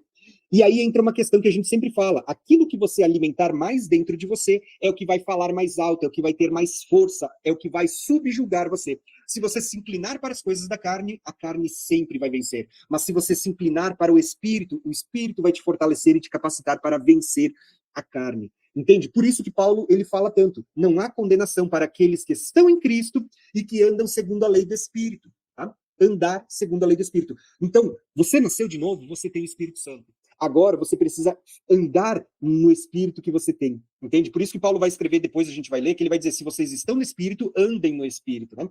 Certo? Teria outros textos, por exemplo, Pedro, acho que escreve, né? Muito amados, rogo-vos que, como estrangeiros e peregrinos, que vos abstenhais das concupiscências carnais que guerreiam contra a nossa alma. Percebe que ele está falando que a carne ela vai fazer guerra contra a nossa alma, né? Então, isso é muito claro nas Escrituras. A partir do novo nascimento, você tem atuando dentro de você duas leis, né? A lei da carne, que vai ter uma inclinação carnal, mas você tem a lei do Espírito. E aquele para o qual você se inclinar mais, vai vencer dentro de você. Então, como é que eu ando em vitória sobre o pecado? Não é pela sua boa vontade, não é pela sua capacidade de dizer, nossa, eu vou mudar a partir de agora, eu coloquei isso na minha cabeça, eu vou mudar. Não. Você vai vencer o pecado a partir do momento que você aprender a se encher do Espírito Santo. E isso vem por meio de palavra, de jejum, de oração. né, praticando as coisas do Espírito. Eu vou dizer para vocês, como é que você fortalece a sua carne? É muito fácil, né? É só você ficar assistindo filmes, besteiras, novelas, você fazer as coisas que a carne gosta, né? Que é bebedices, glutonarias e tantos desejos da carne que afloram a todo momento, que você está alimentando essa carne. Agora, como é que você alimenta o seu espírito? Quando você gasta tempo orando, jejuando, fazendo a vontade de Deus, né? Lendo as escrituras, aprendendo mais, subjugando a sua carne às coisas de Deus. Aí você está alimentando o seu espírito. Aí você vai ver que você vai andar em vitória sobre o pecado. Então não tem a ver com a nossa vontade de vencer o pecado, a nossa capacidade. Porque na primeira aliança, mesmo eles tendo a lei de Deus, eles não eram capazes de vencer o pecado. Né? Por isso que na primeira aliança você vai ver que quando alguém adulterava, o que eles diziam? Apedreja, mata. Por quê? Porque sabia que isso era algo que eles não conseguiriam mudar. Agora você vem para a nova aliança e você vai ver que vai haver perdão, vai haver restauração, vai haver a graça de Deus manifestando sobre a vida do pecador que se arrepende e abandona esses atos. Entende? Então, o que eu quero começar mostrando para vocês é essa questão. Que a Bíblia vai mostrar para nós que existe uma batalha entre a carne e o espírito. E você vê que isso está muito ligado com o que a gente falou até agora, que é sobre as obras da carne, sobre a lei, porque a lei não tinha o poder de fazer você vencer a carne, apenas revelava o pecado que estava sobre ela, mas não te dava o subsídio para vencer. Agora, na nova aliança, você tem o Espírito, e o Espírito te dá subsídio para vencer os desejos da carne e te fazer andar em vitória sobre o pecado. Por isso que Paulo está chamando a atenção, dizendo ao povo de Gálatas, dizendo, olha, gente, foi por meio da lei que vocês receberam o Espírito da promessa ou por meio de Cristo? Porque foi pela lei que vocês foram sendo aperfeiçoados? Se é pelo Espírito, por que estão querendo terminar na lei? A lei não te dá subsídio para vencer as obras da carne, o Espírito sim. E é por isso que Paulo ele trata tanto dessas questões e esses assuntos estão andando juntos. Tá? Então é isso. Israel, tá por aí? Quer continuar a leitura? Então nós estávamos no verso 18, mais ou menos, né? Então, deixa eu só pegar o negocinho aqui. Diz assim, mas se sois guiados pelo Espírito, não estáis sob a lei. Existe um texto em Romanos 8 que diz o seguinte, acho que eu vou ler de cabeça aqui. Nós sabemos que somos filhos de Deus se somos guiados pelo Espírito. Perfeito? E esse ser guiado aqui, não entenda uma coisa. Entenda uma coisa. Tiago, o que no deserto guiava o povo? Não era a coluna de fogo? Coluna de fogo e a coluna de nuvem. Né? Exatamente. Então, o deserto, irmão, aqueles 40 anos, o povo estava sendo guiado pela coluna. O Espírito Santo, ele era apontado como aquela coluna. Você tinha o Posso anjo... falar algo? Pode, irmão, pode falar. Eu acho até que tu ia falar, desculpa, te cortei. Mas assim, ó, a gente costuma chamar isso de a trindade no deserto. Ah, sim. Porque você vê ali, ó, Deus Pai no céu ou no alto do Monte Sinai, aonde Moisés fala com o Pai. Aí você vê o anjo do Senhor, que é uma teofania de Cristo, andando com o povo. E você vê a coluna de nuvem e a coluna de fogo se manifestando e guiando o povo no deserto. Então, aquela coluna de fogo é o Espírito Santo. Lembra que no Pentecostes ele desce como línguas de fogo sobre as pessoas? A coluna de fogo e a coluna de nuvem fala do Espírito de Deus. O anjo do Senhor, que era o anjo Senhor, o anjo Deus, é Cristo. E o próprio Pai, que estava lá também no pico do Monte Sinai, né, e que estava sempre no céu, você vê a trindade no deserto. E como o Israel estava falando, quem é que guiava o povo no deserto durante os 40 anos? O Espírito de Deus. E se vocês lembrarem do mapa que eu mostrei para vocês, como aqueles 40 anos no deserto apontam para esses 2000 anos que estamos vivendo, quem é que guia o povo de Deus hoje? É essa nuvem, é essa coluna de fogo que repousou sobre nós no monte do Pentecostes, né? Somos guiados pelo Espírito Santo. Exatamente, né? E aí você vê que o povo, eles habitavam em tendas lá. E hoje é como se aquelas tendas representassem nós mesmos habitando em tendas, que é essa nossa carne, nós vamos habitando de lugar em lugar. Por isso que Pedro ele falava assim, nós gememos aqui, né? Não, desculpa, Paulo fala, né? Esperando para sermos, se esse tabernáculo se desfizer, nós temos uma morada celestial, que é a nossa habitação celestial. Então nós somos tendas. Esse corpo, né, essa carne aqui é uma tenda. É interessante que os tijolos da casa são feitos de barro e o homem é feito de barro, porque nós somos uma tenda para o nosso espírito. Assim como nós somos uma tenda que Deus habita em nós e Deus está peregrinando conosco. Então, irmãos, também vai ser dito assim, né? Nicodemos vai chegar para Jesus e Jesus vai falar, né? É necessário que o homem nasça de novo.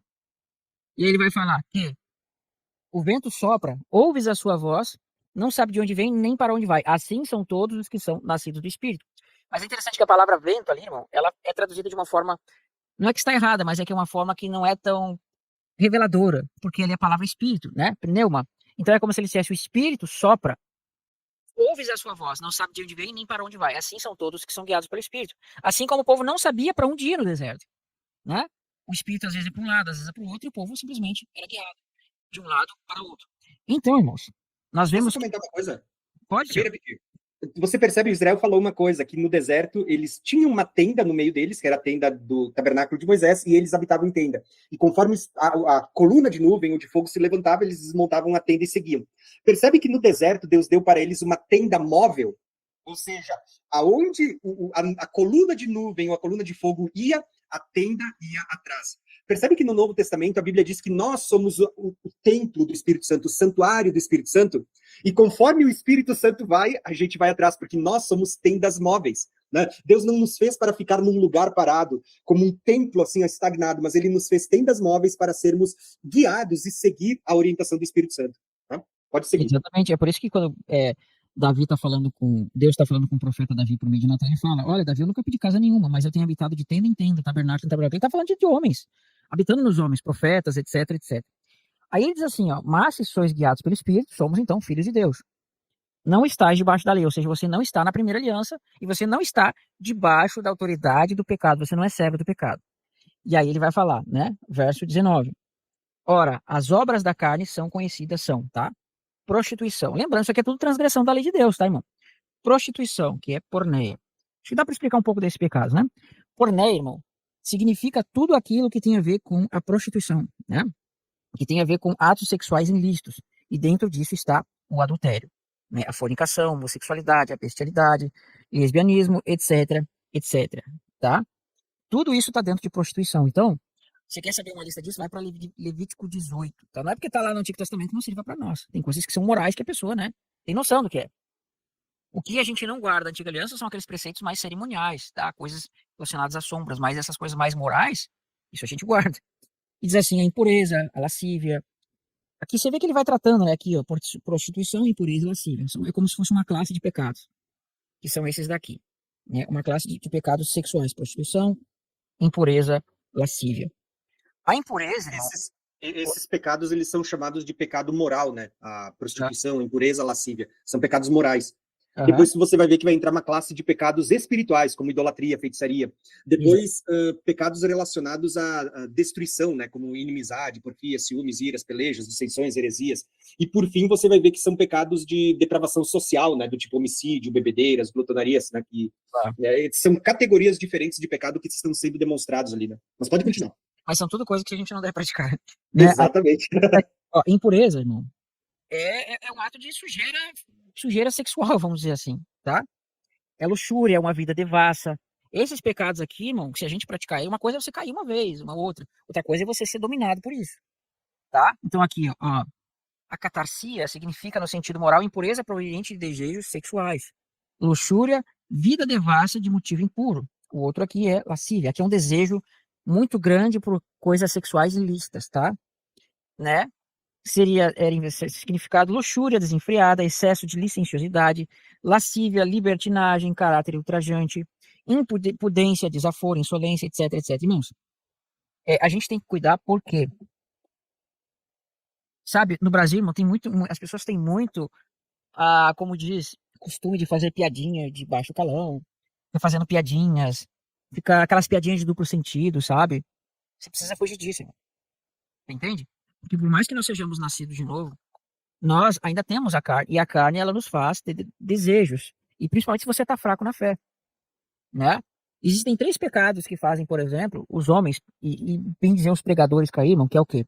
É a avareza, a luxúria e a arrogância, tá? Esses pecados, eles são muito fortes nos homens, né? Não que as mulheres, elas não tenham problemas relacionados à porneia, à impureza, etc., mas o homem, ele é mais suscetível a isso, tá? A mulher é muito mais vezes suscetível à avareza, esse tipo de coisa. Isso a gente consegue perceber pela Bíblia.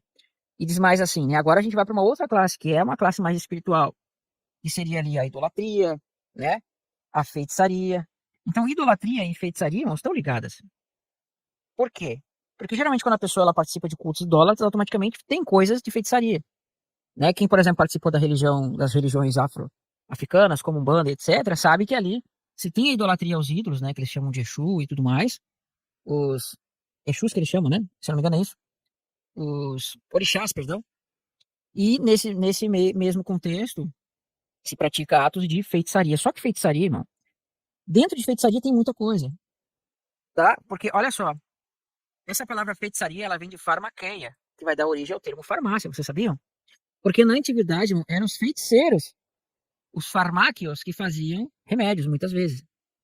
Né? Você vai ter questão dos druidas lá nos nórdicos. Tudo isso está ligado com farmaqueia, que vai dar origem às nossas farmácias. Não estou dizendo que você não pode tomar um remédio, não é isso, mas a origem do que acontece hoje tem a ver com isso, tá? Farmaqueia, antigamente eles utilizavam de feitiçaria para poderem curar coisas ou acessarem, não é mesmo? Mundos espirituais. Então, eu vou contar aqui um caso, mano. Na minha época do mundo, eu já utilizei coisas ilícitas, tá, irmão? Vocês não sabem, eu já fiz coisa errada na minha passada. E na época, irmão, quando a gente praticava essas coisas, era comum as pessoas utilizarem substâncias ilícitas e viverem coisas.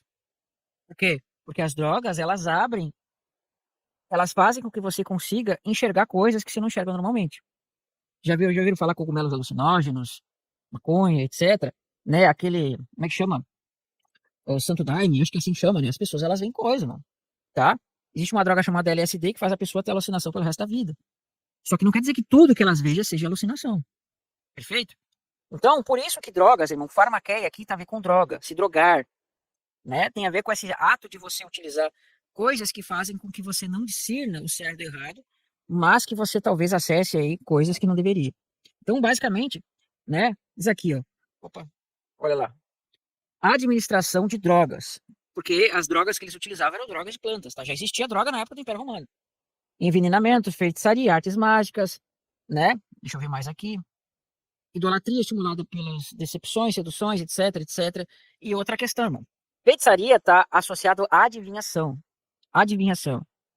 E é justamente, irmão, sabe aquela pessoa que gosta de ficar vendo signo ali, vai ali ficar vendo signo? Ah, eu sou de Gêmeos, ah, eu sou de Áries. Ah, e não sei o que, essa pessoa, a pessoa nasceu de Gêmeos, é a pessoa, mas não sei o que. A pessoa nasceu de Peixes. Não, irmão, isso é feitiçaria, idolatria, pecado grave pela Bíblia, tá? Crente não consulta horóscopo, isso é feitiçaria, idolatria, tudo que vocês imaginarem de errado. Deus abomina isso, tá? Aí nós vamos para um outro nível de pecados aqui, que é inimizades, porfias, ciúmes, iras, discórdias, dissensões e facções. É tudo que tem a ver que você faz contra o seu próximo. Não que os outros não tenham a ver com o seu próximo, mas aqui tudo, irmão. Inimizade, vamos ver, né? É o ato de você causar inimizade, brigar com as pessoas. Isso aqui é fácil de entender. Porfias, é discussões, né? Contenda, aquela pessoa contenciosa que tá sempre brigando. Tá sempre brigando com os outros, falando mal, sabe? Você acha diversos desses aí. Brigando, falando mal, contendendo. Isso aqui, irmão, é que fala de porfia, ciúmes. Não é aquele ciúmes, irmão, tá? Desculpa, pensei que tinha saído o microfone. Não é aquele ciúmes que a mulher sente, eventualmente, pelo homem, pela mulher, que é normal, mas é um ciúme excessivo. É uma possessão além do normal, entende? É normal você sentir um ciúmes, né? Isso é até aceitável. Você precisa sentir um ciúmes pelo seu cônjuge, né? Porque senão você é uma pessoa insensível. Mas o excesso de ciúmes é errado, tá? Porque daí, irmão, se você tem um ciúme excessivo pelo seu cônjuge, é como se você tivesse uma idolatria pelo seu cônjuge. Você entende? Você está tendo um zelo excessivo pelo seu cônjuge que não deveria. Você deve ter um ciúmes normal, mas não em excesso. Mas aqui, irmão, esses ciúmes aqui é no sentido mais de inveja, tá? No sentido de você ter um ciúmes maligno do seu próximo também, tá? Iras, né? Aquela pessoa que tá sempre iracunda. Discórdias tem a ver com brigas também, né? Caiu aqui, desculpa. Eu tô com o cabo um pouquinho com defeito. Né? É um espírito partidário que faz contenda, ó. Partidarismo, sectarismo, etc. Né? Dissensões também é mais ou menos isso, ó. Criar divisões. Facções seria heresias aqui, né? Heresia tá apontando aqui, ó. Aquele que faz um partido, né? Heresia, então, tem significado de partir, né? Você tem um partido. A pessoa ser partidarista também, tá? E, né, depois nós vamos ver que isso vai dar origem à palavra heresia, que tem um sentido mais de seita para nós, né? Não era o contexto da época, mas era ser uma pessoa partidária, de tipo fazer tudo por interesse de uma determinada bandeira. E aí nós vamos ver aqui invejas, bebedices, glutonarias. Aqui uma questão só, tá? Glutonarias aqui, irmão, é a palavra comos, que na verdade está tratando de luxúria aqui, né? Eram banquetes refriados com, né, com prostituição, com uma série de coisas. Eram festas em homenagem muitas vezes ao deus Baco ou a outros deuses, através das Saturnálias, entre outras festas, né? Então existia dentro do Império Romano uma festa chamada Saturnália, onde as pessoas passavam, se não me engano, 7 dias, pelados, andando pela rua e fazendo orgias. Isso era um costume que existia. E aí a palavra comos é uma palavra que é utilizada para isso, tá? Mas isso não quer dizer, tá aqui, ó. Eu nem tinha visto que estava aqui, né? Procissão, peraí. Aqui.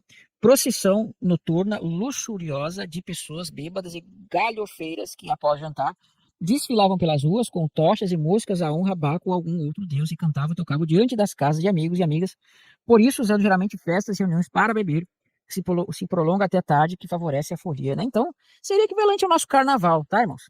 Mais ou menos. Não é exatamente a mesma coisa, mas é o mesmo sentido, E é né? interessante que essa Saturnália, né, ela Uhum. ainda é observada até hoje dentro da bruxaria. E a gente falou agora acima de feitiçaria também, né? Exatamente, né? Então tem muita coisa aí contra os nomes, mas é perto, né? E ele fala assim, agora, bebedice aqui é ficar bêbado, tá, irmão?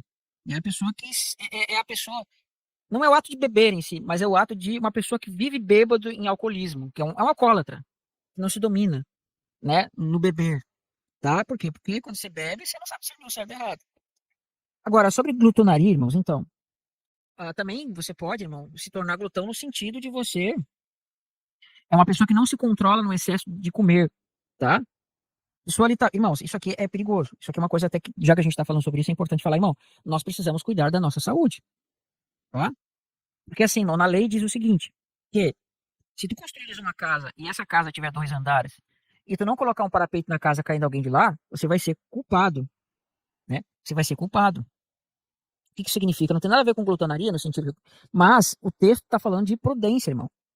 Irmão, tudo que você faz sabendo que é errado e você poderia mudar isso, Deus não vai passar a mão na sua cabeça. Uma coisa é quando você está numa necessidade e você precisa fazer coisas que às vezes pode parecer imprudência, mas não é, porque você não tem o que fazer.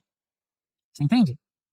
Irmão, se você sabe que uma coisa faz mal para sua saúde e você continua fazendo aquilo, fazendo aquilo, fazendo aquilo, fazendo aquilo, você sabe que, por exemplo, ficar comendo todo dia fast food, isso vai atacar a sua saúde, não pense que Deus vai passar a mão na sua cabeça. Aí tá lá o camarada. O camarada tá com problema de saúde. Tá cheio de problema, pode ter um infarto, diabetes, qualquer coisa. E aí ele vai lá, ora pro Senhor, Senhor, me cura, o Senhor vai lá e cura ele, e ele continua nos mesmos hábitos, Deus não vai mais curar ele. Por quê? Porque ele tá dominado pela comida. Você entende? Ele tá dominado por uma forma de vida onde ele não se controla. Irmão, não tem problema, sei lá, comer um McDonald's, um cheeseburger, tomar uma Coca-Cola, não tem problema. Mas você tem que ter o quê? O domínio próprio disso, tá? Porque senão você vai colher consequências na sua vida. Então isso é qualquer coisa. A glutonaria, irmão, é quando você vive uma vida sem controle daquilo que você come e você passa a viver pela comida. Então a pessoa começa a engordar, engordar, engordar, engordar. Né? É claro que tem casos que a pessoa tem uma doença, mas tem casos que não, irmão. Entende? Então falta em jejum, falta alguma coisa. Eu tive um tempo atrás, mas já tive momentos em que eu não cuidava muito disso. Eu me alimentava mal pra caramba. E eu passei a mudar isso, né? Você quer falar aí, Thiago? Pode falar. Eu só quero fazer um acréscimo sobre esses dois tópicos que você falou, bebedices e glutonarias, tá? Claro, pode falar. Vamos lá, bebedices. Você vai perceber que na Bíblia, aqui a gente não vai ficar, né, entrando em pormenores e tudo mais, mas se você perceber nas Escrituras, tanto no Velho Testamento como no Novo Testamento, nunca foi pecado você beber vinho. É um exemplo, tá? Não é pecado beber vinho. Pelo contrário, você vai ver que no Velho Testamento, muitas vezes o vinho ou o fruto da vide, ele era um símbolo de alegria, de provisão da parte de Deus, tá? No Novo Testamento, a mesma coisa. Jesus vai pegar um cálice de vinho, e não era suco de uva, como as pessoas dizem, e ele vai dizer, este é o cálice da nova aliança no meu sangue. Ele está apontando. Tá? Jesus, ele vai falar, olha, que o vinho novo é bom, mas o vinho envelhecido é melhor. E o vinho envelhecido, o que é? Ele é fermentado. Né? Você tem vários exemplos nas Escrituras onde você vai ver que a Bíblia ela vai tratar disso. Né? O próprio Paulo vai mandar Timóteo colocar um pouco de vinho na água e tudo mais para misturar por causa das enfermidades. E isso tem muitas comprovações, né, que é muito bom. Mas agora, qual é a questão? Qual que é o grande problema? Né? Você vê Jesus multiplicando vinho num casamento e você vê que falava de uma festa de alegria. Então, o que é pecado? A Bíblia mostra que o pecado é você ser dominado pelo vinho. É aquela pessoa que é alcoólatra, que é dependente, entende? Que depende disso. Tá? Então, assim, ó, por que é importante a gente falar disso? Porque muitas vezes dentro das igrejas evangélicas, e eu não estou criticando a igreja porque eu frequento igreja e eu sempre incentivo as pessoas a frequentarem, tá? Criou-se uma doutrina de que se você botar uma gota de vinho na boca, você está pecando. E não é verdade. Basta você estudar as escrituras e você vai ver que não é isso. Mas sim, a pessoa que é dominada pela bebida é pecado. Está falando de obras da carne. Tá? E por que muitas vezes se incentiva a não beber? Porque é pecado beber? Um pouco não. Mas quando você passa da medida e isso começa a te levar a fazer escândalos, você está pecando muitas vezes contra outros irmãos. Por quê? Porque além de você fazer mal para o seu corpo, muitas vezes você está levando um escândalo, brigas e tudo mais, dissensões, facções e tudo mais. e vão prejudicar o próximo, ou seja, torna-se pecado. Aquilo que era uma bênção tornou-se pecado. Entende? Então, quando a gente fala de bebedices, lembra, você tomar um copo de vinho não é pecado. Agora, você tomar toda ela, se embriagar e fazer coisas que não deveria, pronto, entrou no ponto do pecado. A mesma coisa, a glutonaria. Você vai perceber que comer não é pecado, pelo contrário, a Bíblia sempre demonstra que os nossos celeiros seriam fartos, que o Senhor abençoaria o fruto da nossa terra, o nosso cesto seria cheio. Deus está falando que ele daria a bênção do campo para que nós tivéssemos a provisão, o alimento com fartura. Quando Deus diz, eu vou levar vocês para uma terra que mana leite e mel, ele fala lá de 6 ou 7 árvores que seriam, que estavam sempre dando o seu fruto no tempo certo e que eram abundantes. Por quê? Para que o povo tivesse provisão e comesse. Comer não é pecado. Agora, comer em excesso, sem cuidar da sua saúde, ou comer somente porcaria, como Israel acabou de dizer, pronto, você entrou numa glutonaria, que é a pessoa que não se controla, que come desenfreadamente. Aí você está sendo dominado pela carne. E tudo aquilo que te domina torna-se pecado. Entende? Olha só, e aí que entra, para você ver como Deus é tão sábio naquilo que ele institui, um princípio espiritual para desbloquear muitas coisas na sua vida é o quê? O jejum. Justamente o oposto da carne. Entende? Lá no princípio você vê que qual foi o pecado do homem e da mulher? A desobediência. Como é que ela se manifestou? Por meio de comida. Né? Não comerás, eles foram lá e comeram. Você vê que daqui para frente Deus demonstra assim, que uma das formas como você vai subjugar a sua carne e andar no espírito ou nas coisas de Deus é praticando o jejum, é deixando de comer, né? Porque isso traz autocontrole para o seu corpo e desbloqueia muita coisa no mundo espiritual. Então, eu só quis fazer esse complemento porque assim, eu creio que são pequenos acréscimos que enriquecem o nosso estudo. Israel, pode continuar, tá? Perfeito. Deixa eu ver, tá saindo som, irmão? Tá saindo som? Não, é que às vezes eu tenho que arrumar o cabo, ele tá com um pouquinho de interferência e às vezes sai fora. Então, deixa eu ver aqui, eu acho que saiu aqui pra mim. Deixa eu ver. Agora voltou. Tá. Então a gente viu aqui, né, que trata de. Bom, o Thiago falou aqui sobre glutonaria, né? Essa questão da glutonaria, irmão, então, por exemplo, vou dar um exemplo pra você. Tem gente que trocou água por Coca-Cola, né? O crente ele não fuma porque o cigarro faz mal pra saúde, perfeito? Mas qual é a diferença de você fumar pra você se matar com refrigerante todos os dias, percebe? Você tá caindo no mesmo erro. Você tem que ter cuidado, né? Porque nós somos o templo do Espírito Santo, a gente precisa cuidar do nosso corpo. Não adianta você falar uma coisa e fazer a mesma coisa. Falar contra uma coisa e fazer o mesmo, né? Você fala, tipo, O pastor Felipe outro dia me falou uma coisa que é muito verdade. Ele não está aqui, mas se ele tivesse, ele falaria, tá? Você percebe que como crentes nós desenvolvemos vários jargões que parecem bonitos, mas não é bíblico. Por exemplo, assim, crente não bebe, mas crente come, que é adoidado, né? Olha, irmãos, eu vou dizer assim, crente não bebe, mas come que nem doido. Gente, isso não é bíblico, né? Porque assim, nós devemos comer, a gente se alegra em comer, é verdade. Gente, assim, a gente come demais, né? A gente é bom. Mas assim, nem só porque parece bonito, porque soa bonita essa frase, quer dizer que ela esteja correta. Pelo contrário, a glutonaria também é pecado. O comer desenfreadamente também é pecado. Né? Perfeito. Pode continuar. E aí Paulo fala assim, invejas, bebedices, glutonarias e coisas semelhantes a esta, a respeito das quais eu vos declaro, como já outrora vos preveni, que não herdarão o reino de Deus, os que tais coisas praticam. Tá? Então quem vive dominado por isso, diz aqui, não herdará o reino de Deus, tá? E lá em Apocalipse fala que aqueles que não herdam o reino de Deus é o lago de fogo. Então tem que ter muito cuidado, você não pode ser dominado por essas coisas. E indo pro verso... Olha só, pode falar. Posso só fazer um comentário sobre isso? Vai. Sobre não herdar o reino dos céus? Eu vou botar minha Bíblia aqui só para vocês verem como esse assunto ele é tão importante. O que Paulo falou aqui em Gálatas vai aparecer em outros textos da Bíblia da mesma forma. Você só não vai ver o título lá, o título, né? Obras da carne, mas o contexto é o mesmo. Olha o que Paulo diz em Efésios capítulo 5. Né? Percebe que a carta de Gálatas e a carta de Efésios está tratando a mesma coisa? Olha quantas vezes eu já citei essa carta. Ele diz assim, mas a impudicícia e toda sorte de impureza, de cobiça, nem sequer se nomeia entre vós, como convém aos santos, nem conversações torpes, nem palavras vãs, nem chocarices, ou coisas inconvenientes, antes pelo contrário, ações de graças. Sabei, pois isto, que nenhum incontinente, impuro, avarento ou idólatra, né, que é idólatra, avareza é idolatria, ao dinheiro, né, tem herança no reino de Cristo e de Deus.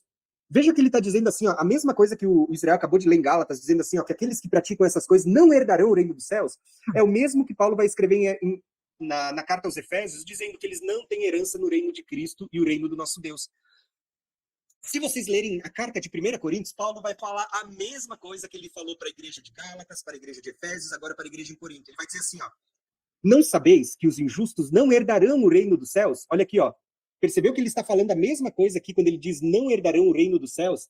É o mesmo que ele falou lá em Gálatas, em Efésios, ele está falando aqui. Ele diz assim, ó, não vos enganeis, nem impuros, nem idólatras, nem adúlteros, nem efeminados, nem sodomitas. A gente fala muito sobre isso e eu sei que às vezes as plataformas bloqueiam, mas a Bíblia vai mostrar claramente que a homossexualidade, ela é pecado, segundo as escrituras. A gente vê aqui na palavra efeminados ou sodomitas, né? A sodomia, né? A homossexualidade, homem com homem ou mulher com mulher, é pecado à luz das escrituras. E a Bíblia diz que eles não herdarão o reino dos céus. Agora, a gente está dando uma ênfase só na homossexualidade? Não. É um pecado como outros, como o adultério, como o roubo, como a impureza, como a idolatria. São todos os pecados que estão debaixo da mesma categoria e que ambos, se não houver arrependimento, haverá condenação, não herdarão o reino dos céus. Então ele vai dizer assim, ó, nem os ladrões. Veja que a gente, às vezes as pessoas dizem, não, mas está criticando só o homossexual porque é homossexual. Não, o adúltero está na mesma categoria, o ladrão está na mesma categoria, o cara que é avarento, que tem amor ao dinheiro, está na mesma categoria. Os bêbados, os maldizentes, os roubadores, eles não herdarão o reino de Deus. É isso que as escrituras estão dizendo. E aí vem aquele texto que o próprio Israel já citou, né? Quando a gente vai para Apocalipse 21, que está falando sobre aqueles que vão, os que vencerem, herdarão as promessas de Deus, entrarão na Nova Jerusalém, que é o reino de Deus, o reino de Cristo. Você vai dizer assim, ó, quanto, porém, aos covardes, aos incrédulos, aos abomináveis, aos assassinos, aos impuros, aos feiticeiros, aos idólatras, aos mentirosos, a parte que lhes cabe é o lago de fogo e enxofre, que, a saber, é a segunda morte. Ou seja, não herdarão o reino de Deus. Percebeu que o que Paulo escreveu aos Gálatas sobre as obras da carne, ele está escrevendo em Efésios, ele está escrevendo em Coríntios, João está falando sobre a Nova Jerusalém, não herdarão o reino de Deus. Tá? E aqui vale destacar uma coisa, gente, olha, existem pecados que as pessoas cometem uma vez, no sentido de, num momento de fraqueza, a pessoa ela praticou uma dessas coisas, quer seja a avareza, quer seja a idolatria, quer seja outros pecados que estão descritos em todas essas listas que a gente fez. Mas isso não é a prática da vida da pessoa, né? Foi, vamos dizer assim, ó, um deslize, foi um momento, né? O adultério e outras coisas. Foi aquele momento, mas isso não define a pessoa. Isso tem perdão. A Bíblia diz que aquele que confessa os seus pecados e abandona, alcança misericórdia, tem perdão. Um exemplo é Davi. Davi, ele adultera e ele assassina. Dentre os 3 pecados capitais, os piores que existem na Bíblia, você vê que Davi cometeu os dois, adultério e o assassinato, né?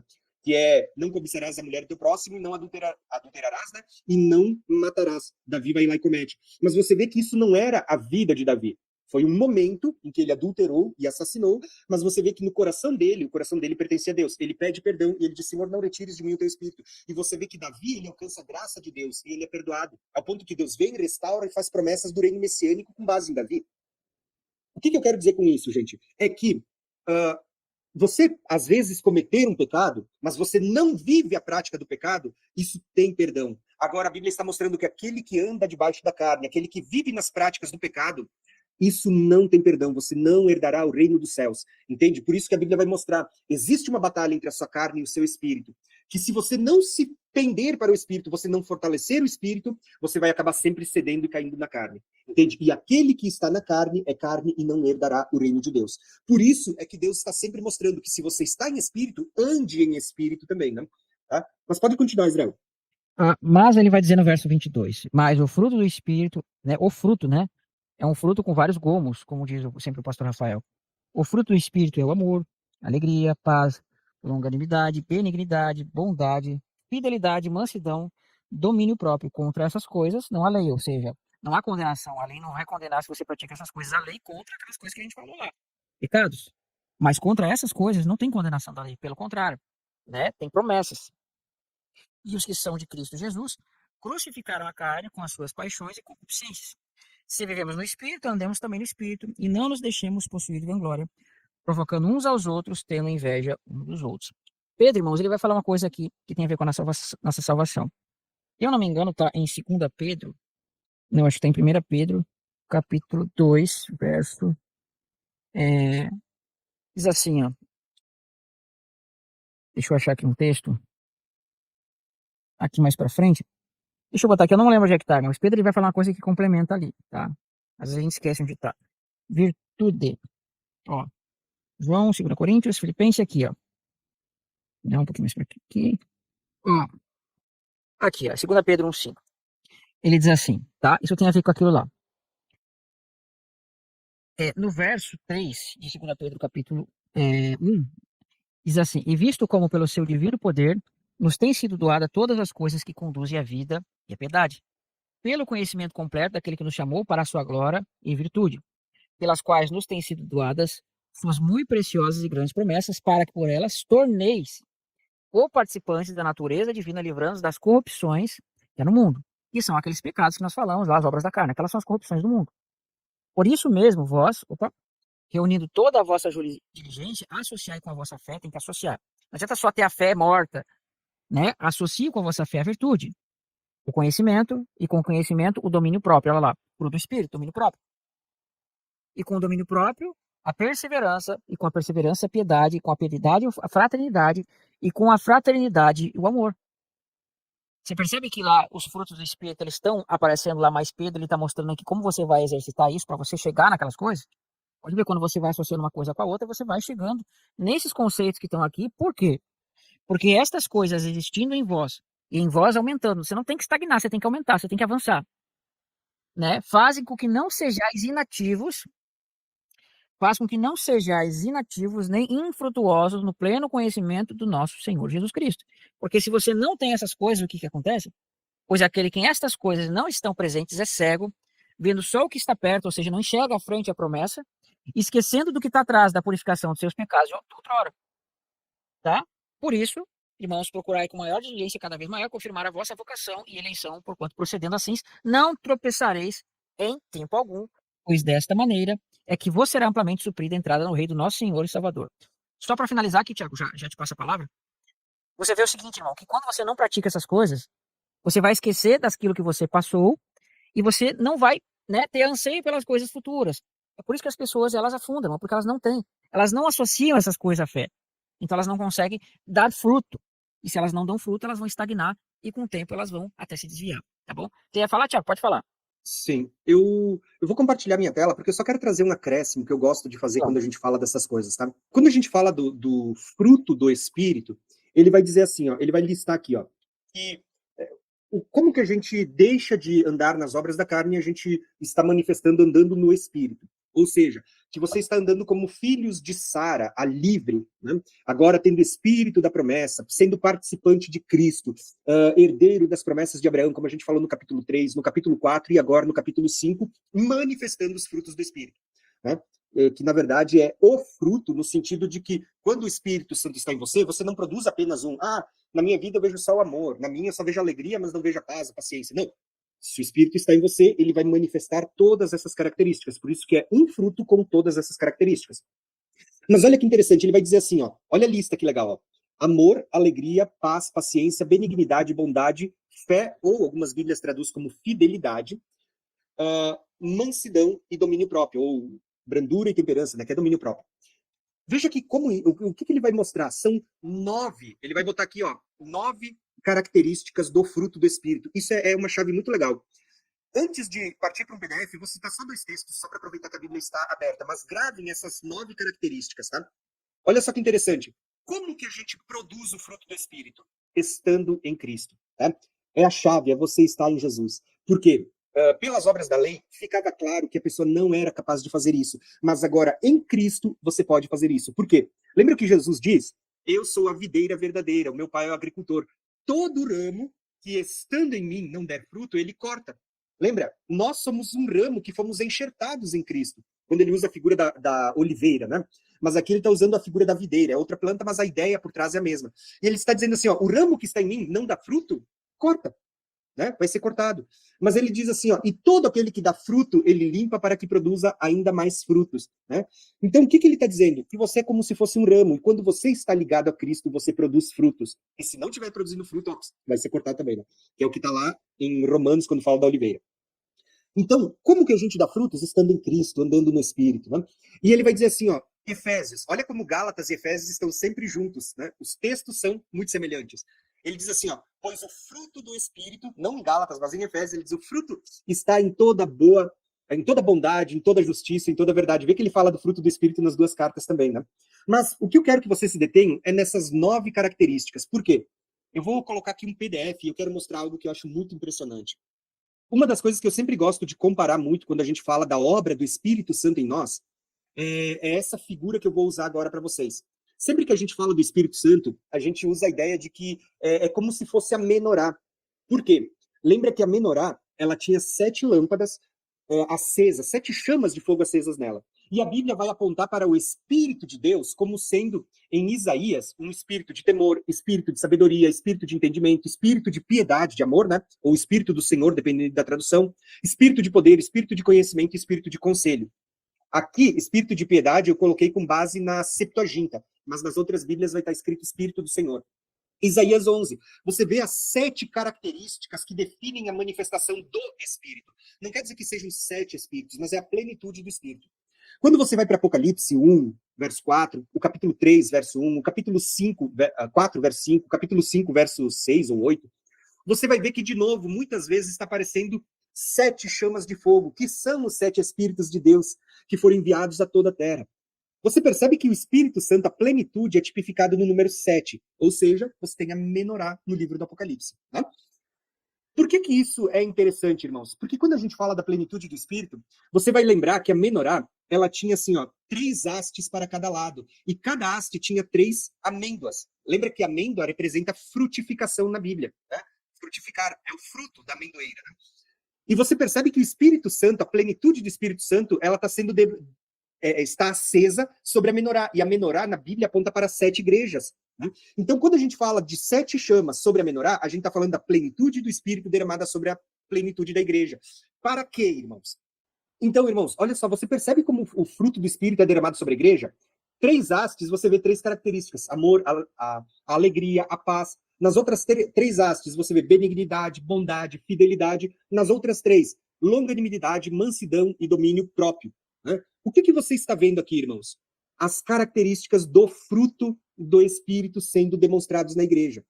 Só que olha que interessante, porque a gente fala dessas coisas da mesma forma, quando a gente vê aqui, vocês vão perceber que existem também dons espirituais, que é ministrado pelo mesmo Espírito Santo. Vocês já leram a 1 Coríntios, capítulo 12, verso 8 ao 9, você vai ver a lista dos dons espirituais, e você vai perceber que tem lá 9 dons espirituais. E esses 9, eles também estão divididos em listas de 3. Você tem 3 dons, que são dons que a gente chama de dons de poder, que é o dom da fé, o dom de milagre e os dons de curar. São dons que manifestam o poder de Deus.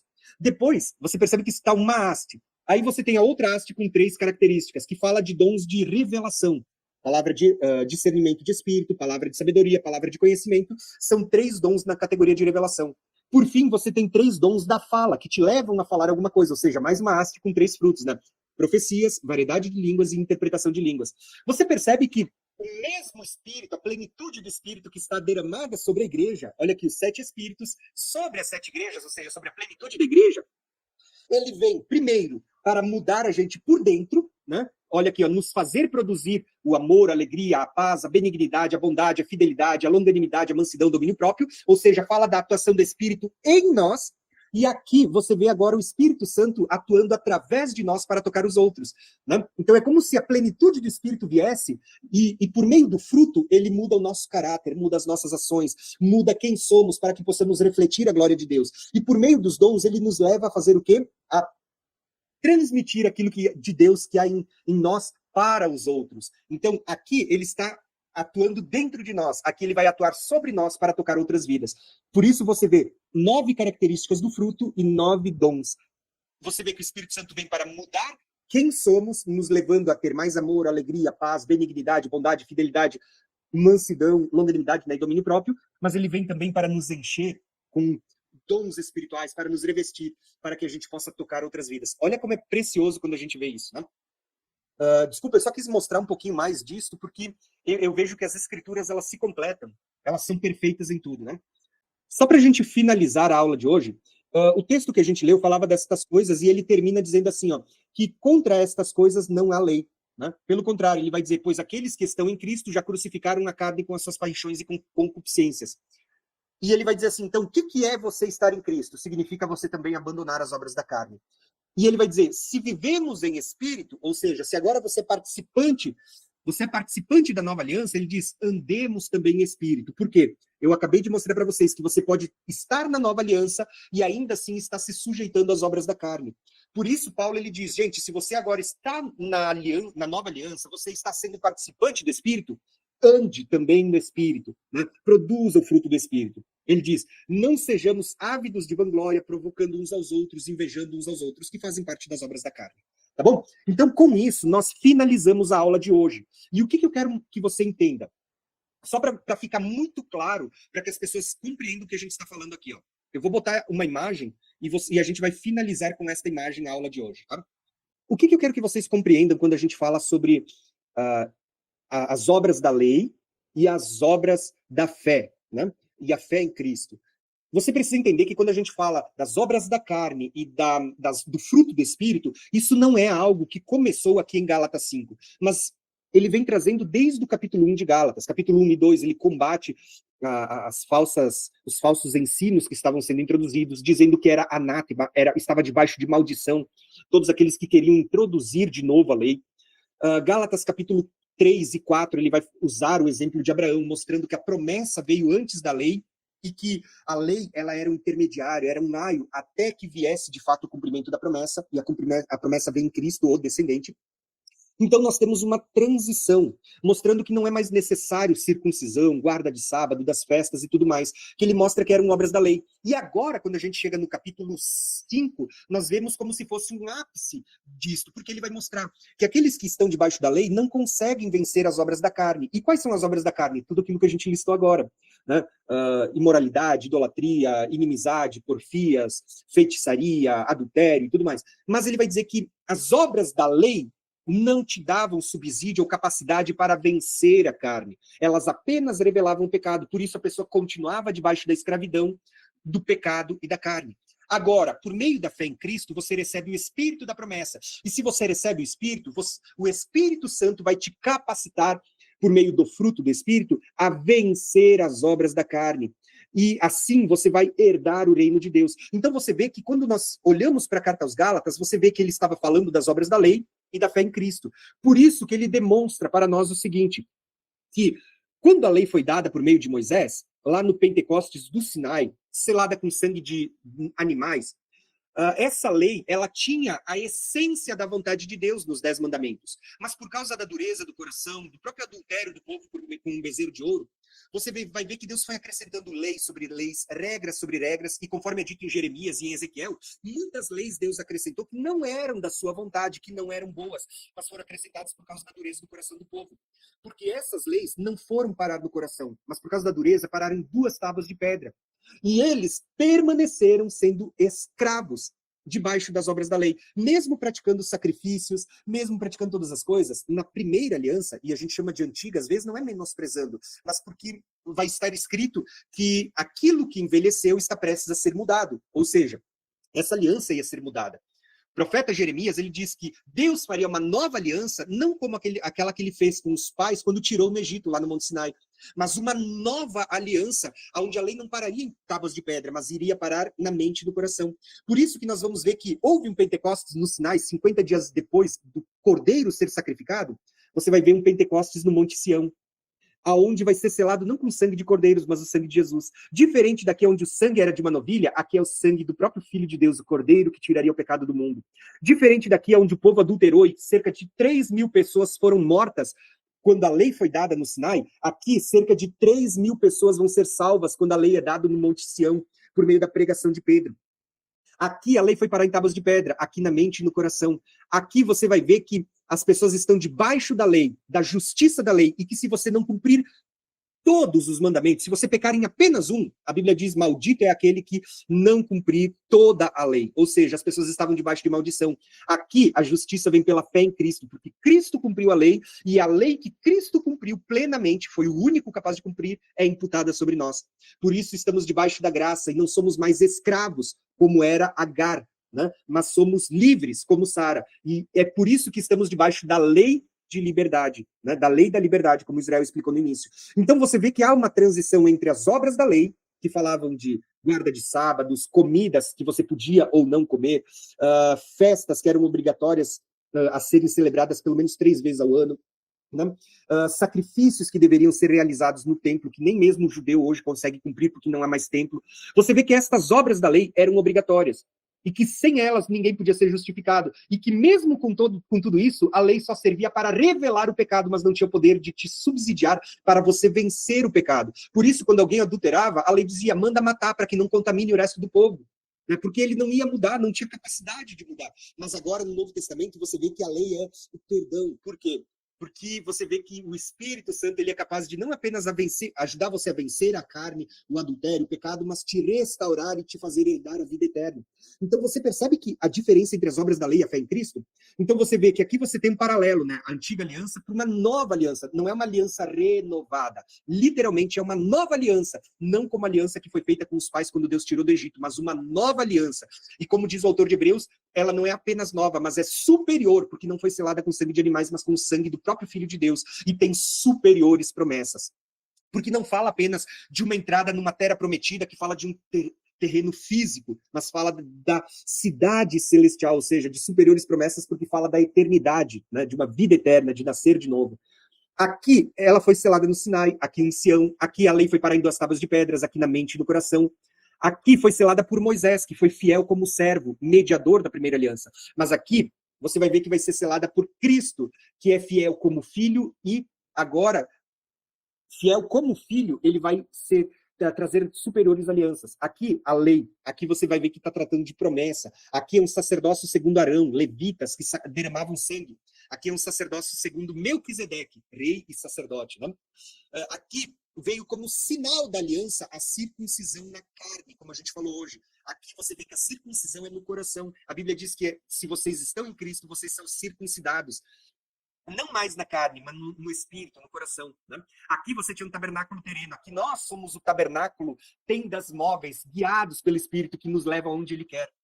Lembra que aqui eu falei para vocês que conforme o Espírito se levantava, eles desmontavam a tenda e levavam aquela tenda que Deus deu a Moisés, que era um modelo? Aqui, nós somos o templo do Espírito Santo. O Espírito não está sobre uma tenda física, mas está sobre nós. E Ele é que nos guia, nos levando aonde Ele quer que nós o acompanhemos. Por isso somos tendas móveis, né? Templos do Espírito Santo. Aqui, o povo, nas obras da lei, era tipificado em Agar, uma escrava egípcia que nasceu debaixo de escravidão e que gerava filhos para a escravidão. Por isso Ismael, por isso eles tipificam a Jerusalém terrena, que enquanto não aceitarem a Cristo, estão debaixo da escravidão. Mas aqui nós somos como filhos de Sara, Jerusalém do alto, em Isaac, que aponta para Cristo, o descendente da promessa, e que não são mais servos, mas sim livres, né? Que não estão mais debaixo da carne, mas do Espírito, não segundo a lei da escravidão, mas a lei da liberdade, não mais debaixo de maldição. E aqui eu geralmente digo isso, termina além do Velho Testamento. A última palavra que vai aparecer antes de você ter a transição para a nova aliança é maldição. Quando você vai para a última palavra do Novo Testamento, que está lá em Apocalipse, é o quê? Bênção, termina com bênçãos, né? Bem-aventurado. Por isso, estar debaixo das obras da lei significa o quê? Estar debaixo de maldição. Não ser capaz de vencer a carne, ser escravos da carne, porque a lei não tinha o poder de fazer você vencer. Mas estar debaixo da fé em Cristo é ter o Espírito, é ser capaz de produzir o fruto do Espírito, é estar debaixo da bênção. Por isso somos herdeiros das bênçãos feitas a Abraão e herdeiros das promessas. Tá? Então, o que eu quero mostrar para vocês hoje é isso. Tá? Você não pode desvincular esse assunto das obras da lei e da fé em Cristo do poder que há em estar em Cristo e você subjugar a sua carne e você andar em espírito, tá? Então, gente, eu sei que a aula de hoje foi um pouquinho longa, mas eu digo para vocês, tem muitas revelações, tá? E que vocês podem ver que é progressivo, que começa lá no início e você vai dando continuidade no decorrer dessa carta aos Gálatas, tá bom? Então, gente, eu quero finalizar aqui esta aula. Na próxima semana a gente vai ter o capítulo 6 de Gálatas para estudar, que também é precioso, mas eu digo para vocês, se você está assistindo essa aula pela primeira vez, não se esqueça que Gálatas, capítulo 1 e 2 são introdutórios, capítulo 3 e 4 fala muito sobre Abraão e sobre as duas alianças, capítulo 5 que estudamos hoje e o 6, eles são o ápice da revelação, onde você vê E Deus estava demonstrando que é por meio da nova aliança, é por meio do Espírito, que é concedido por meio da fé em Cristo, é que nós somos capazes de subjugar a carne e andar em Espírito e se tornar herdeiros, né? Herdar. Lembra, os que estão na carne não herdarão, mas os que estão em Cristo herdarão. Os filhos da escrava não herdarão com os filhos da livre, mas os que são filhos da livre são herdeiros de Abraão e por isso herdeiros de todas as promessas feitas a Abraão. Tá? De herdar a terra prometida, e não só a terra prometida, mas a Jerusalém do alto, e tudo que a gente falou no decorrer destas aulas, certo? Gente, eu vou finalizar por aqui a gravação, eu vou ficar mais um pouquinho, caso vocês quiserem ficar, mas eu digo para vocês, que Deus abençoe vocês, não se esqueça de fazer parte da comunidade onde a gente tem essas aulas na quarta-feira, e indique para outras pessoas, envie para as outras pessoas, convidem elas para participar também, tá bom? Forte abraço, Deus abençoe a todos.